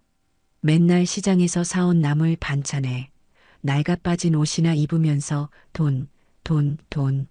그렇게 아끼신 돈으로 저한테 뭐 하나 해준 거 있냐고요. 기가 막혀서 말이 나오지 않았습니다. 제가 평생을 아끼고 모은 돈이 그녀에게는 당연히 자신이 누려야 할 몫이었던 것입니다. 그녀에게 저는 더 이상 시어머니가 아니라 자신의 앞길을 막고 있는 걸림돌이자 재산을 빼앗아야 할 적에 불과했습니다. 동네 사람들한테 그렇게 말한 거 억울하지도 않아요. 사실이잖아요. 어머니는 아들 인생에 기생하는 거머리고 저는 그 거머리한테 피 빨리는 불쌍한 며느리일 뿐이라고요. 이 집, 이 재산 전부 다 원래는 우리 것이 되어야 했어요. 어머니가 빨리 돌아가시기라도 했으면 이런 일도 없었을 텐데. 마지막 말은 인간이 할 수 있는 말이 아니었습니다. 저는 제 귀를 의심했습니다. 저주에 가까운 말을 아무렇지도 않게 내뱉는 며느리의 모습에서 저는 인간에 대한 깊은 환멸을 느꼈습니다. 그때까지 넋을 놓고 서 있던 아들 동철이가 버럭 소리를 질렀습니다. 너 지금 뭐라고 했어? 말을 어떻게 그렇게 해? 우리 엄마한테. 왜 여보? 내 말이 틀려? 당신도 답답했잖아. 당신이 번 돈 엄마가 다 관리하고 우리 맘대로 쓸 수도 없었잖아. 우리도 이제 남들처럼 좋은 차 타고 좋은 집에서 살고 싶단 말이야. 그러려면 저 영감탱이가 쥐고 있는 돈이 필요하다고. 두 사람이 제 앞에서 추악한 부부싸움을 시작했습니다. 저는 그 모습을 지켜보았습니다. 더 이상 분노도 슬픔도 느껴지지 않았습니다. 그저 모든 것이 끝났다는 생각뿐이었어요. 한참을 서로에게 고성을 지르던 두 사람의 싸움이 잠시 멎었을 때 저는 조용히 아들의 이름을 불렀습니다. 동철아. 제 부름에 아들은 고개를 돌려 저를 보았습니다. 그의 얼굴은 눈물과 땀으로 범벅이 되어 있었습니다. 저는 그의 눈을 똑바로 쳐다보며 제 인생에서 가장 중요하고 가장 마지막이 될 질문을 던졌습니다. 너도 저 사람과 똑같은 생각이니? 제 질문의 의미를 아들은 정확히 이해했을 겁니다. 이것은 단순히 아내의 편을 들 것이냐, 어머니의 편을 들 것이냐의 문제가 아니었습니다. 인간으로서의 최소한의 도리와 양심에 대한 질문이었고, 지난 30년간 제가 아들에게 가르치려 했던 모든 것에 대한 마지막 시험이었습니다. 아들은 대답하지 못했습니다. 그는 제 아내의 추악한 본심과 제 상처받은 얼굴 사이에서 어쩔 줄 몰라 하며 고개를 푹 숙였습니다. 그의 입술이 몇 번 달싹거렸지만 끝내 아무런 말도 나오지 않았습니다. 그는 아내의 편을 들 수도 그렇다고 제 편을 들 수도 없었던 것입니다. 그 길고 긴 침묵 속에서 저는 모든 답을 얻었습니다. 아들의 침묵은 긍정보다 더 잔인한 동이었습니다. 그는 아내의 악행을 막지 못했고 앞으로도 막을 생각이 없다는 것을 그 침묵으로 증명해 보인 셈입니다. 저는 조용히 자리에서 일어났습니다. 그리고 두 사람을 향해 말했습니다. 알겠다. 이제 다 알았으니 그만 나가보거라. 제 말에 아들이 고개를 번쩍 들었습니다. 어머니, 더 이상 할 말 없다.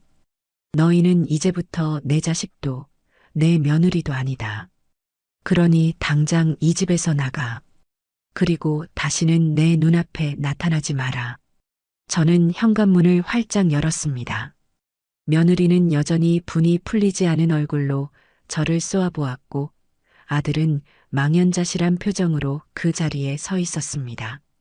저는 그런 아들을 향해 마지막 말을 건넸습니다. 너가 선택한 여자고 너가 선택한 인생이다. 그러니 너가 책임져라. 더 이상 나를 찾지 마라. 그리고 저는 두 사람이 집 밖으로 나갈 때까지 현관문에 기대어 서 있었습니다. 그날 밤 저는 제 손으로 아들과의 연을 끊어냈습니다. 수십 년간 제 삶의 전부였던 아들이었지만 더 이상 아프지 않았습니다. 썩은 가지는 더 늙기 전에 잘라내야만 하는 법이니까요. 그들이 떠나고 난 뒤 집안에는 지독한 고요함만이 남았습니다. 저는 텅 빈 거실 소파에 한참을 앉아 있었습니다. 분노와 슬픔의 폭풍이 휩쓸고 지나간 자리는 이상하리만치 평온했어요. 눈물 한 방울 나오지 않았습니다. 오히려 수십 년 묵은 체증이 한꺼번에 내려가는 듯한 후련함마저 느껴졌죠. 제 인생을 갉아먹던 암덩어리를 마침내 도려낸 기분이었습니다. 그날 밤 저는 수면제 없이도 아주 오랜만에 깊은 잠을 잘 수 있었습니다. 다음 날 아침 저는 그 어느 때보다 일찍 눈을 떴습니다. 창문으로 쏟아져 들어오는 아침 햇살이 유난히 따스하게 느껴졌어요. 더 이상 망설일 이유도 미룰 이유도 없었습니다. 어젯밤 저는 이미 제 인생의 다음 장을 위한 모든 계획을 세워두었으니까요. 첫 번째로 한 일은 부동산의 박 사장에게 전화를 거는 것이었습니다. 아침 이른 시간이었지만 그는 곧바로 전화를 받았습니다. 네, 박 사장입니다. 나예요, 어르신. 1203호 박정순. 아, 어르신. 이른 아침에 어쩐 일이십니까? 저는 조금의 망설임도 없이 본론을 꺼냈습니다. 박 사장, 우리 집 좀 팔아주세요. 아주 급하게요. 네, 집을 파신다고요? 갑자기 왜? 박 사장의 목소리에는 당혹감이 가득했습니다.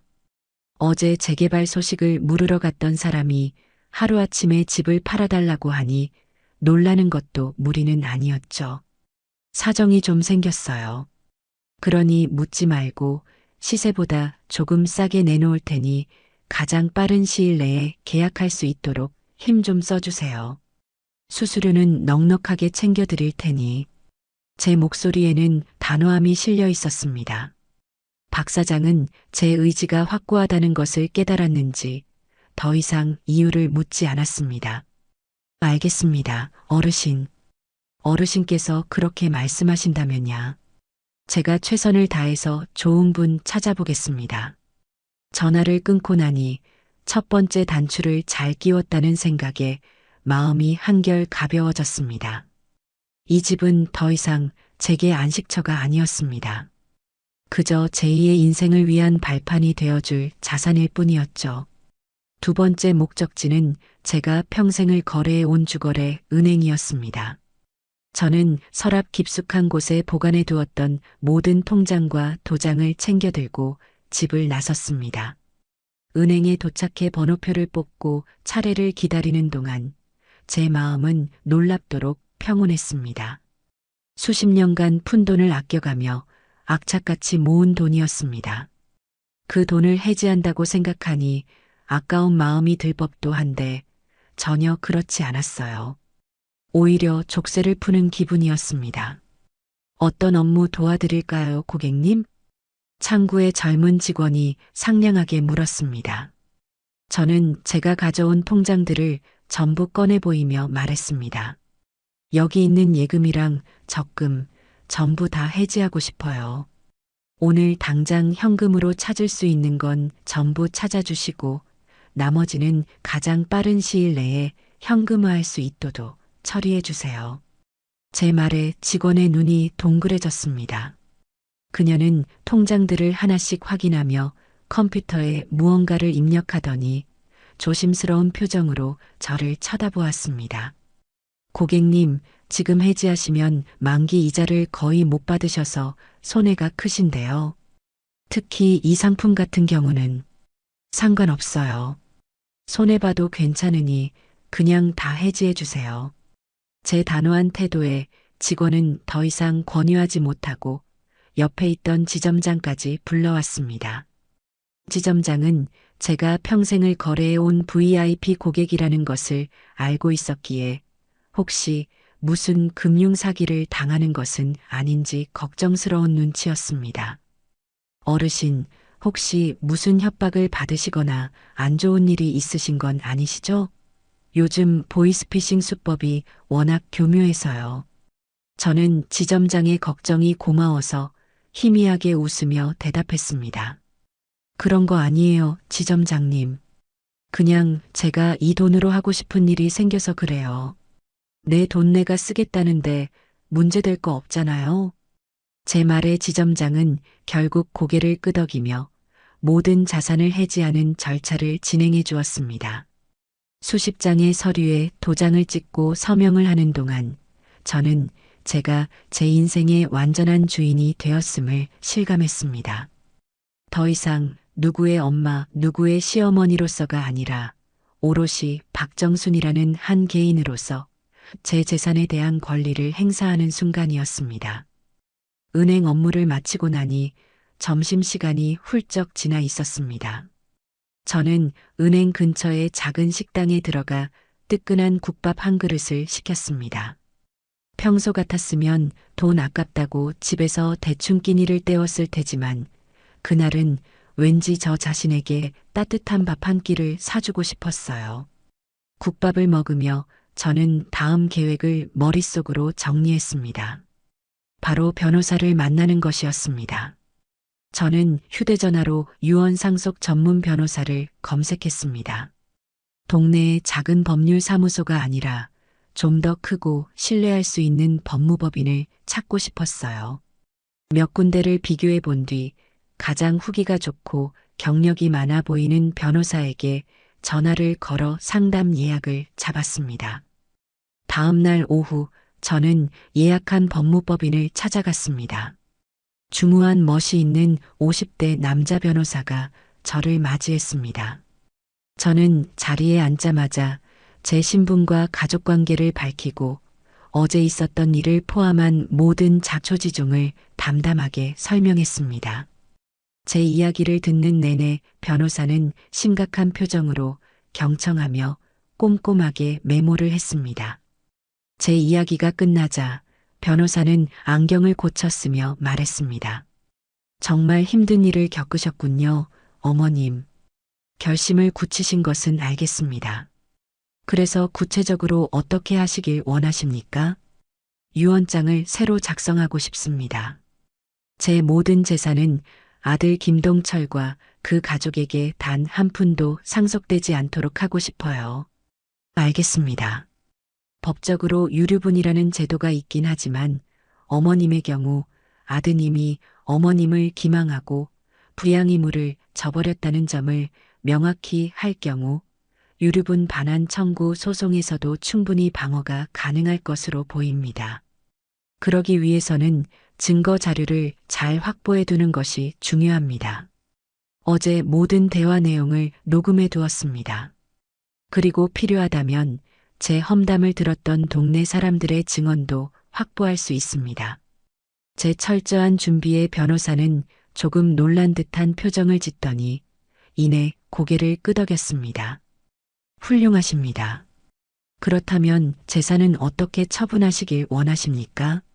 제 재산의 절반은 제가 평생을 살아오면서 신세졌던 저처럼 어려운 환경에서 홀로 아이를 키우는 여성들을 위한 복지재단에 기부하고 싶습니다. 그리고 나머지 절반은 제 남은 인생을 즐겁고 평화롭게 사는데 온전히 사용할 겁니다. 제 계획을 들은 변호사는 존경심이 담긴 눈빛으로 저를 바라보며 말했습니다. 정말 멋진 결정이십니다. 어머님의 뜻이 법적으로 완벽하게 관철될 수 있도록 제가 책임지고 모든 서류 작업을 꼼꼼하게 진행하겠습니다. 변호사 사무실을 나오는 길, 제 발걸음은 날아갈 듯이 가벼웠습니다. 법이라는 든든한 울타리가 제 새로운 인생을 지켜줄 것이라는 생각에 마음이 놓였습니다. 집으로 돌아온 저는 마지막 계획을 실행에 옮기기 시작했습니다. 바로 제가 살아갈 새로운 보금자리를 찾는 것이었죠. 저는 컴퓨터를 켜고 평소 막연하게 꿈꿔왔던 조용한 바닷가 마을의 집들을 검색하기 시작했습니다. 강릉, 속초, 양양. 화면 가득 펼쳐진 푸른 바다와 아담한 집들의 사진을 보는 것만으로도 가슴이 설레었습니다. 더 이상 층간 소음에 시달릴 필요도, 며느리의 거짓된 얼굴을 마주할 걱정도 없는 곳, 오직 파도 소리와 갈매기 소리만이 들리는 평화로운 곳에서 남은 인생을 보내고 싶었습니다. 저는 마음에 드는 몇 군데의 매물을 추려 직접 답사를 다녀오기로 결정했습니다. 그리고 가장 먼저 한 일은 새 휴대전화를 사는 것이었습니다. 과거의 모든 인연과 저를 올가매던 번호를 버리고 완전히 새로운 시작을 하고 싶었기 때문입니다.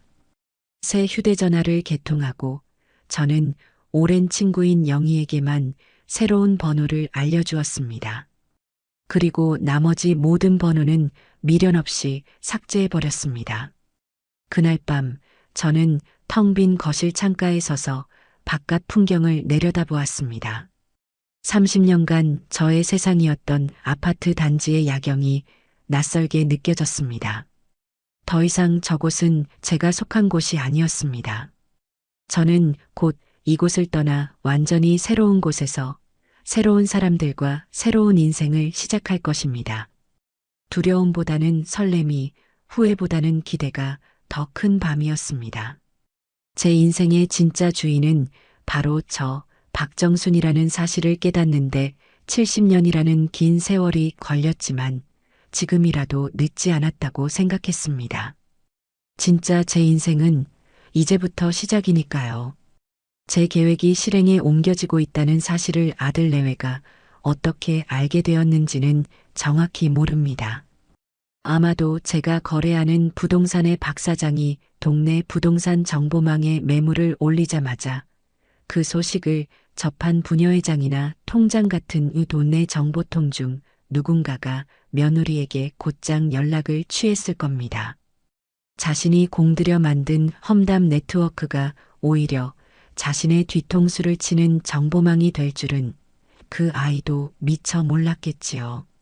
혹은 제 집을 담보로 사업 자금을 마련할 계획을 세우고 있었으니 수시로 부동산 사이트를 드나들다 제 집이 급매로 올라온 것을 직접 발견했을 수도 있습니다. 어느 쪽이든 상관없었습니다. 어차피 그들이 알게 되는 것은 시간 문제였고 저는 그 마지막 폭풍을 맞이할 준비가 이미 끝나 있었으니까요. 그날은 제가 강릉의 작은 어촌 마을에 있는 아담한 주택을 답사하고 막 돌아온 날이었습니다. 바다 내음과 소나무 향이 어우러진 그곳의 평화로운 풍경에 마음을 빼앗겨 제2의 인생을 시작할 장소로 그곳을 점찍고 돌아온 참이었죠. 기분 좋은 노고남에 따뜻한 차를 한 잔 마시고 있을 때 현관문이 부서져라 울리는 요란한 벨 소리와 함께 철문을 주먹으로 쾅쾅 두드리는 소리가 들려왔습니다. 인터폰 화면에는 예상했던 대로 이성을 잃은 듯한 표정의 아들 동철이와 그 옆에서 금방이라도 저를 잡아먹을 듯이 노려보고 있는 며느리 이은서의 얼굴이 비치고 있었습니다. 어머니, 문 좀 열어보세요. 이게 다 무슨 짓이에요? 아들의 고함 소리가 쇳소리가 되어 문틈으로 새어 들어왔습니다. 저는 조용히 자리에서 일어나 조금의 망설임도 없이 현관문의 잠금 장치를 풀었습니다. 문이 열리자마자 두 사람은 마치 빛 독촉이라도 하러 온 사람들처럼 집 안으로 들이닥쳤습니다. 어머니, 지금 제정신이세요? 저희랑 상의 한마디 없이 어떻게 집을 팔 수가 있어요? 저희 이제 어디서 살라고요? 가장 먼저 포문을 연 것은 며느리 은서였습니다. 그녀의 얼굴에서는 더 이상 눈물도 억울한 표정도 찾아볼 수 없었어요. 오직 자신의 것을 빼앗긴 자의 노골적인 분노와 탐욕만이 이글거리고 있었습니다. 우리랑 상의도 없이 우리는 어디서 살라고. 마치 이 집이 당연히 자신들의 소유인 것처럼 말하는 그 뻔뻔함에 헛웃음이 나왔습니다. 저는 소파에 다시 앉아 그들을 차갑게 올려다보며 말했습니다. 너희가 살 집은 너희가 알아서 구해야지. 왜 그것을 나한테 묻는 거니? 그리고 다시 한번 말하지만 이 집은 내 집이다. 너희 집이 아니야. 어머니, 아들 동철이가 절규하듯 소리쳤습니다. 그는 다리에 힘이 풀린 듯 소파 팔걸이를 붙잡고 겨우 몸을 지탱하고 있었어요.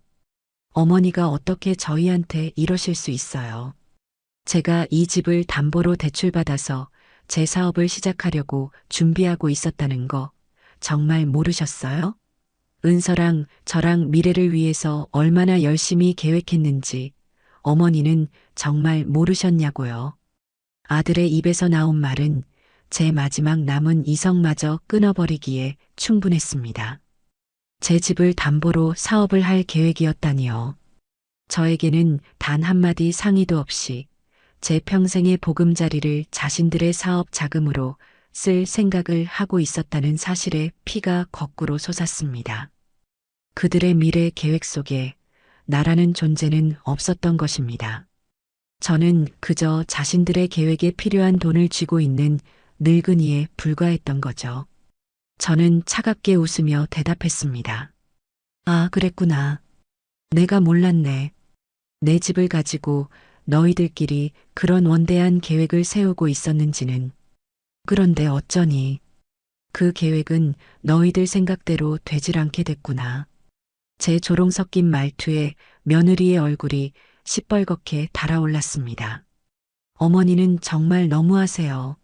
어떻게 피부치인 아들 앞길을 이렇게 막으실 수가 있어요. 어머니가 조금만 도와주시면 우리 동철 씨 크게 성공할 수 있는 사람이에요. 그런데 어머니의 그 지독한 욕심 때문에 우리 인생이 전부 망가지게 생겼다고요. 내 욕심? 저는 자리에서 일어났습니다. 그리고 제 인생에서 단 한 번도 내본 적 없는 크고 단호한 목소리로 그들을 향해 소리쳤습니다. 내 평생을 바쳐 모은 재산으로 내 남은 인생을 살겠다는 게 욕심이란 말이더냐? 너희야말로 내 재산을 날로 먹으려는 도둑놈 신보가 아니면 무엇이냐? 너희가 말하는 그 미래에 이 늙은 어미가 편히 쉴 자리는 있기는 했더냐? 너희는 나를 평생 너희의 성공을 위한 발판으로만 생각했지. 단 한 번이라도 내 인생에 대해 존중해 본 적이 있었느냐 이 말이다. 제 일갈에 두 사람은 순간 할 말을 잃고 저를 쳐다보았습니다. 저는 그들을 한심하다는 듯이 쳐다보며 말을 이었습니다. 너희가 나를 속이고 동네방네 거짓 소문을 퍼뜨리며 내 명예를 짓밟을 때 나는 너희를 용서하지 않기로 마음먹었다. 그리고 내 집을 담보로 사업을 할 생각을 했다는 너희 말을 듣는 이 순간 나는 내 결정이 단 하나도 틀리지 않았음을 확신하게 되었다.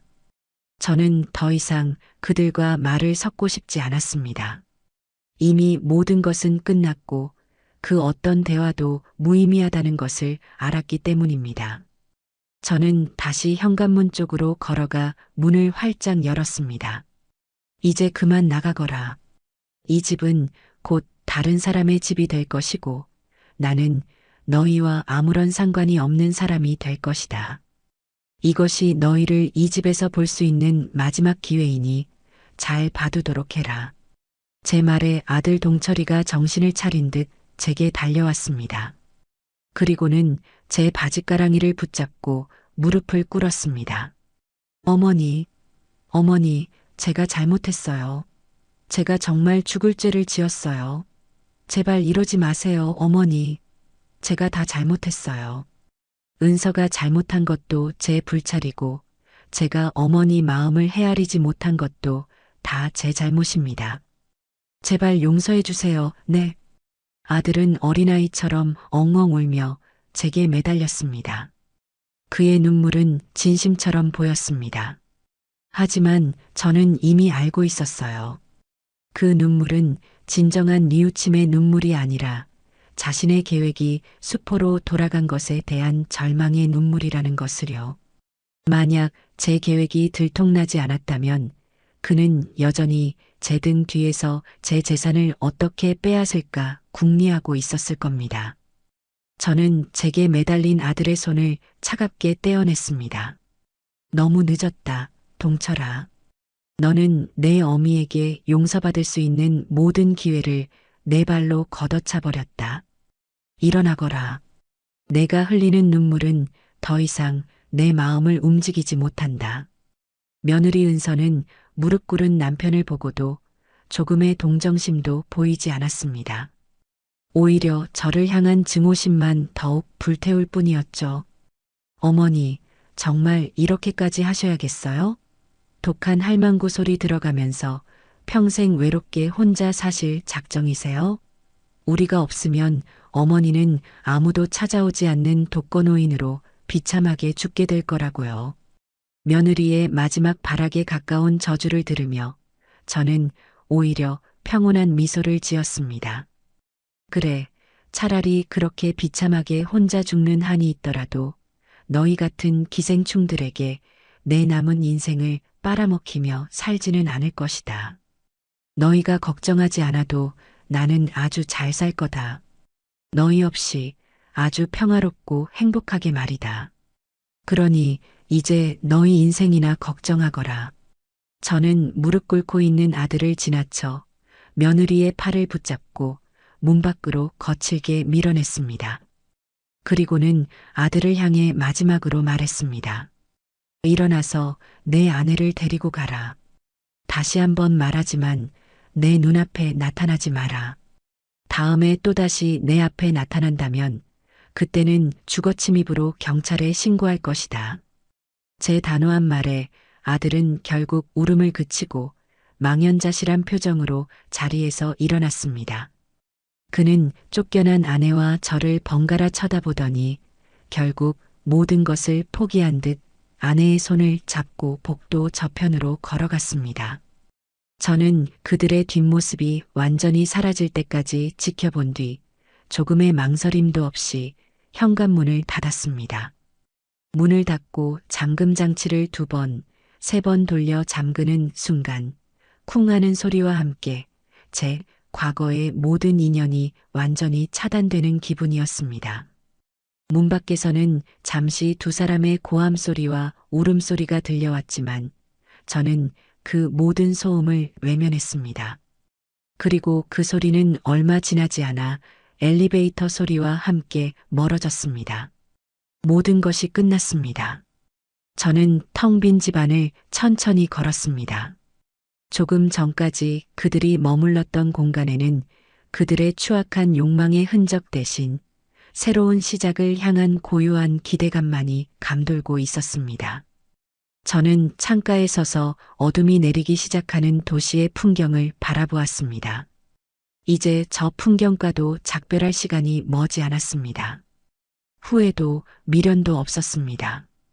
오직 제 손으로 제 인생의 주도권을 되찾았다는 통쾌함과 해방감만이 제 온몸을 감싸고 있었습니다. 아들 내외가 마지막으로 다녀간 후 집을 처분하는 절차는 놀라울 정도로 신속하게 진행되었습니다. 아마도 제가 시세보다 가격을 조금 낮춰 금매로 내놓은 덕분이겠지요. 박 사장은 며칠 만에 좋은 매수자를 찾았다며 연락을 해왔고 우리는 일사천리로 계약을 마쳤습니다. 계약서에 마지막으로 도장을 찍는 순간 저는 30년 넘게 제 어깨를 짓누르던 무거운 짐을 내려놓은 듯한 해방감을 느꼈습니다. 이삿날은 맑고 화창한 봄날이었습니다. 저는 이삿짐 센터 직원들이 제 살림살이들을 하나씩 트럭에 싣는 모습을 창가에 서서 지켜보았습니다. 결혼할 때 혼수로 해왔던 낡은 장롱, 아들이 어릴 때 쓰던 작은 책상, 손때 묻은 앨범들. 그 모든 것들이 제 과거의 편린들이었지만 이상하게도 슬프거나 아쉬운 마음은 들지 않았습니다. 오히려 낡은 허물을 벗고 새롭게 태어나는 기분이었죠. 필요한 최소한의 짐만 챙기고 나머지는 모두 버리거나 필요한 사람들에게 나누어 주기로 했습니다. 새로운 시작에는 묵은 감정의 찌꺼기들이 남아있는 낡은 물건들은 어울리지 않았으니까요. 마지막으로 텅 비어버린 집안을 둘러보았습니다. 벽에 남은 못자국과 바닥의 흠집들이 제가 이곳에서 보냈던 길고 긴 세월을 말해주는 듯 했습니다. 저는 텅 빈 공간을 향해 나지막이 속삭였습니다. 그동안 고마웠다. 이제 나도 너도 자유구나. 그리고 미련 없이 현관문을 닫고 집을 나섰습니다. 이사 트럭의 조수석에 앉아 점점 멀어지는 아파트 단지를 바라보았습니다. 제 인생의 한 시대가 그렇게 막을 내리고 있었습니다. 새로운 보금자리인 강릉의 작은 바닷가 마을, 죽천에 도착했을 때는 해가 뉘엿뉘엿 지고 있을 무렵이었습니다. 서울의 잿빛 하늘과는 비교도 할 수 없는 맑고 투명한 저녁 노을이 저를 반겨주었습니다. 제가 새로 계약한 집은 바다가 한눈에 내려다 보이는 작은 언덕 위에 자리한 아담한 단층 주택이었습니다. 붉은 벽돌로 지어진 집 앞에는 작은 텃밭을 가꿀 수 있는 마당도 있었죠. 이삿짐 센터 직원들이 짐을 모두 내려놓고 돌아간 뒤 저는 마당에 서서 한참 동안 바다를 바라보았습니다. 규칙적으로 밀려왔다 부서지는 파도 소리가 마치 자장가처럼 평화롭게 들려왔습니다. 서울의 그 아파트에서는 단 한순간도 느껴보지 못했던 완전한 고요함과 평온함이었습니다. 저는 깊게 숨을 들이마셨습니다. 짭조름한 바다 내음과 싱그러운 풀향기가 폐부 깊숙이 스며들며 제 안에 남아있던 마지막 응어리마저 씻어내주는 듯 했습니다. 그날 밤 저는 짐도 풀지 않은 채 거실 창가에 가니 의자를 놓고 앉아 밤바다를 보았습니다. 멀리 수평선 위로 오징어 잡이배들의 불빛이 별처럼 반짝이고 있었고 하늘에는 서울에서는 볼 수 없었던 무수한 별들이 쏟아질 듯 펼쳐져 있었습니다. 그 아름다운 풍경 앞에서 저는 저도 모르게 눈물을 흘렸습니다. 하지만 그 눈물은 슬픔이나 외로움의 눈물이 아니었어요. 비로소 제자리를 찾은 안도감과 벅찬 행복감의 눈물이었습니다. 다음 날부터 저는 새로운 삶에 적응하기 시작했습니다. 가장 먼저 한 일은 동네를 산책하는 것이었습니다. 구불구불한 골목길을 따라 걷다 보니 담벼락 너머로 저를 보고 꼬리를 치는 강아지도 있었고 밭에서 일하다 말고 제게 손을 흔들어주는 할머니도 계셨습니다. 사람들의 얼굴에는 경계심 대신 순박하고 따뜻한 미소가 걸려 있었어요. 저는 난생 처음 느껴보는 낯선 다정함에 어색하면서도 기분이 좋았습니다. 동네 어귀에 있는 작은 시장에도 가보았습니다.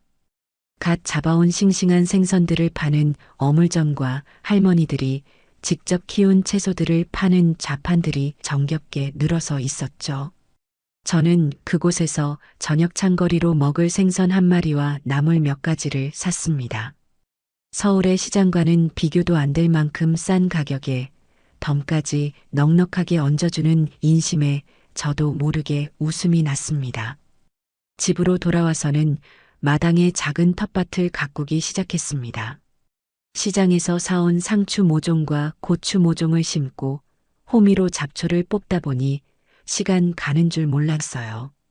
흙을 만지고 있으니 마음이 차분해지고 작은 씨앗에서 생명이 돋아나는 것을 보는 일은 경이롭기까지 했습니다.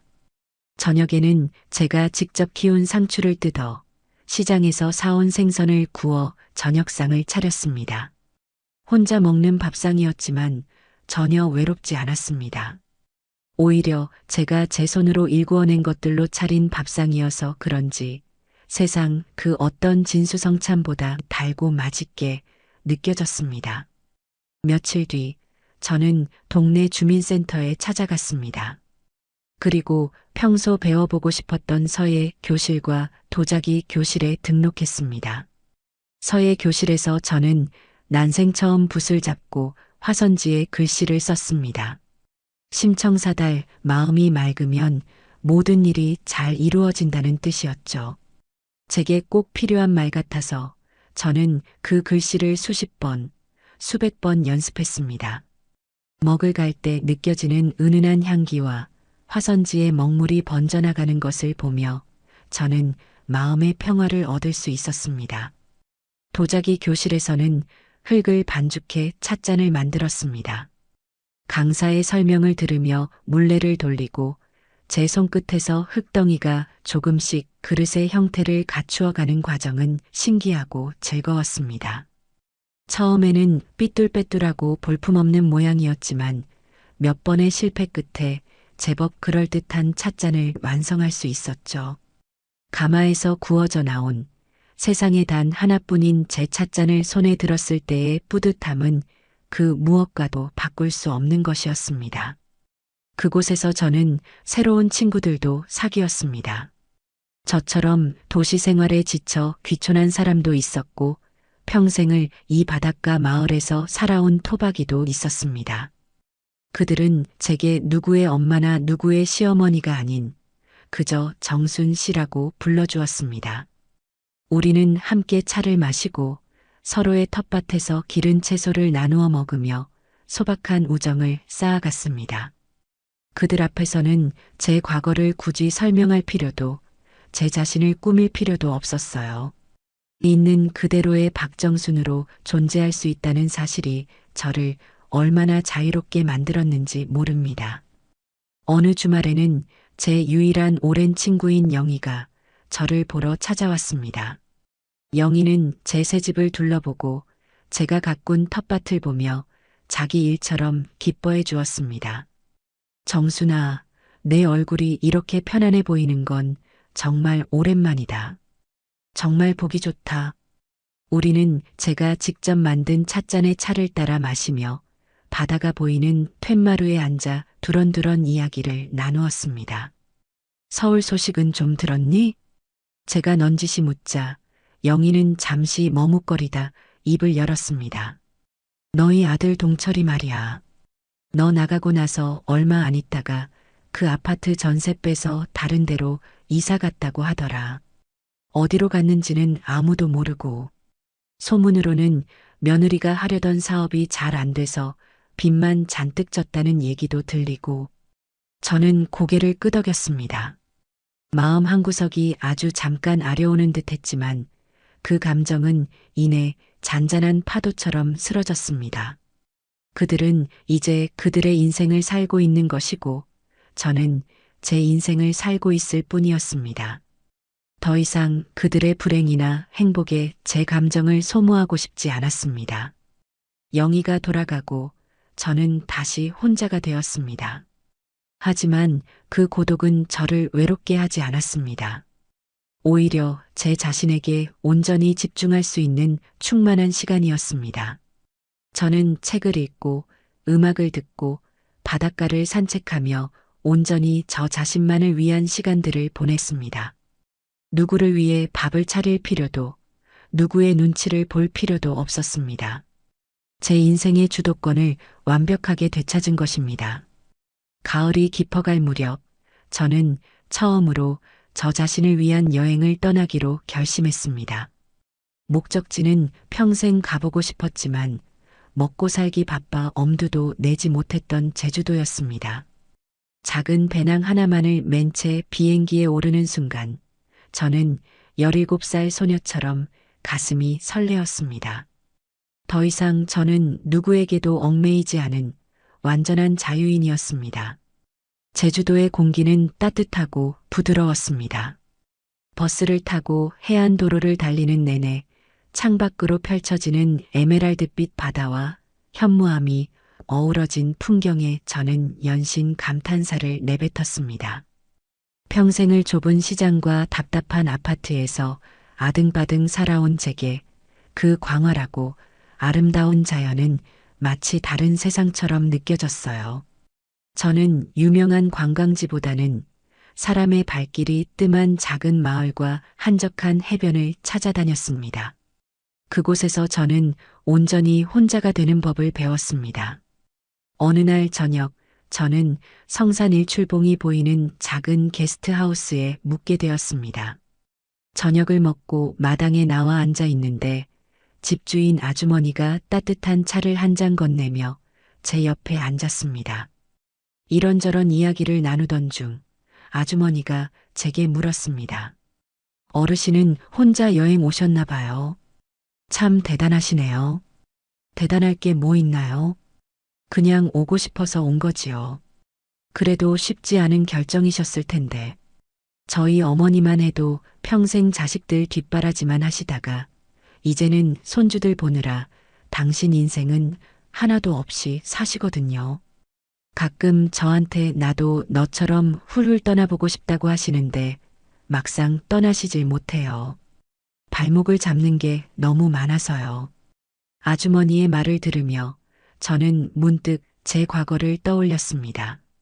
저 역시 평생을 자식이라는 이름의 족쇄에 발목을 잡혀 살아왔으니까요. 제 인생은 온전히 제 것이 아니었고 항상 아들의 행복과 성공을 위한 부속품처럼 존재했습니다. 만약 제가 그 굴레를 끊어내지 못했다면 저 역시 지금쯤 며느리가 차려주는 밥상을 기다리며 그들의 눈치를 살피는 초라한 늙은이로 살고 있었을지도 모릅니다. 발목을 잡는 것들은 결국 자기 자신이 만드는 거랍니다. 스스로 그 끈을 끊어낼 용기만 있다면 언제든 떠날 수 있는 게 인생이더라고요. 제 말에 아주머니는 무언가 깊은 생각에 잠긴 듯 고개를 끄덕였습니다.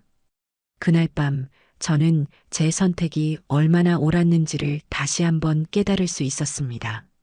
제주도 여행을 마치고 죽전에 집으로 돌아오니 우편함에 편지 한 통이 꽂혀 있었습니다. 발신인의 이름은 없었지만 겉봉투에 쓰인 서툴고 익숙한 글씨는 단번에 아들 동철이의 것임을 알 수 있었죠. 아마도 제 친구 영희를 통해 제 새 주소를 알아낸 모양이었습니다. 저는 잠시 그 편지를 손에 들고 망설였습니다. 그 안에는 분명 구구절절한 사과와 후회, 그리고 동정심에 호소하는 감상적인 말들이 가득 담겨 있을 터였습니다. 순간 마음이 흔들릴 뻔했습니다. 그래도 제 배 아파 낳은 자식인데 어떻게 사는지, 얼마나 힘든지 궁금한 마음이 드는 것은 어쩔 수 없는 천륜일지도 모릅니다. 하지만 저는 이내 고개를 저었습니다. 이 편지를 읽는 순간 저는 다시 과거의 굴레에 발을 들이게 될 것이고 애써 찾은 평화는 산산조각 날 것이 뻔했습니다. 그들의 감정 쓰레기까지 제가 책임져야 할 이유는 더 이상 없었습니다. 저는 그 편지를 뜯어보지도 않은 채 집안에 있는 작은 화목난로에 그대로 던져 넣었습니다.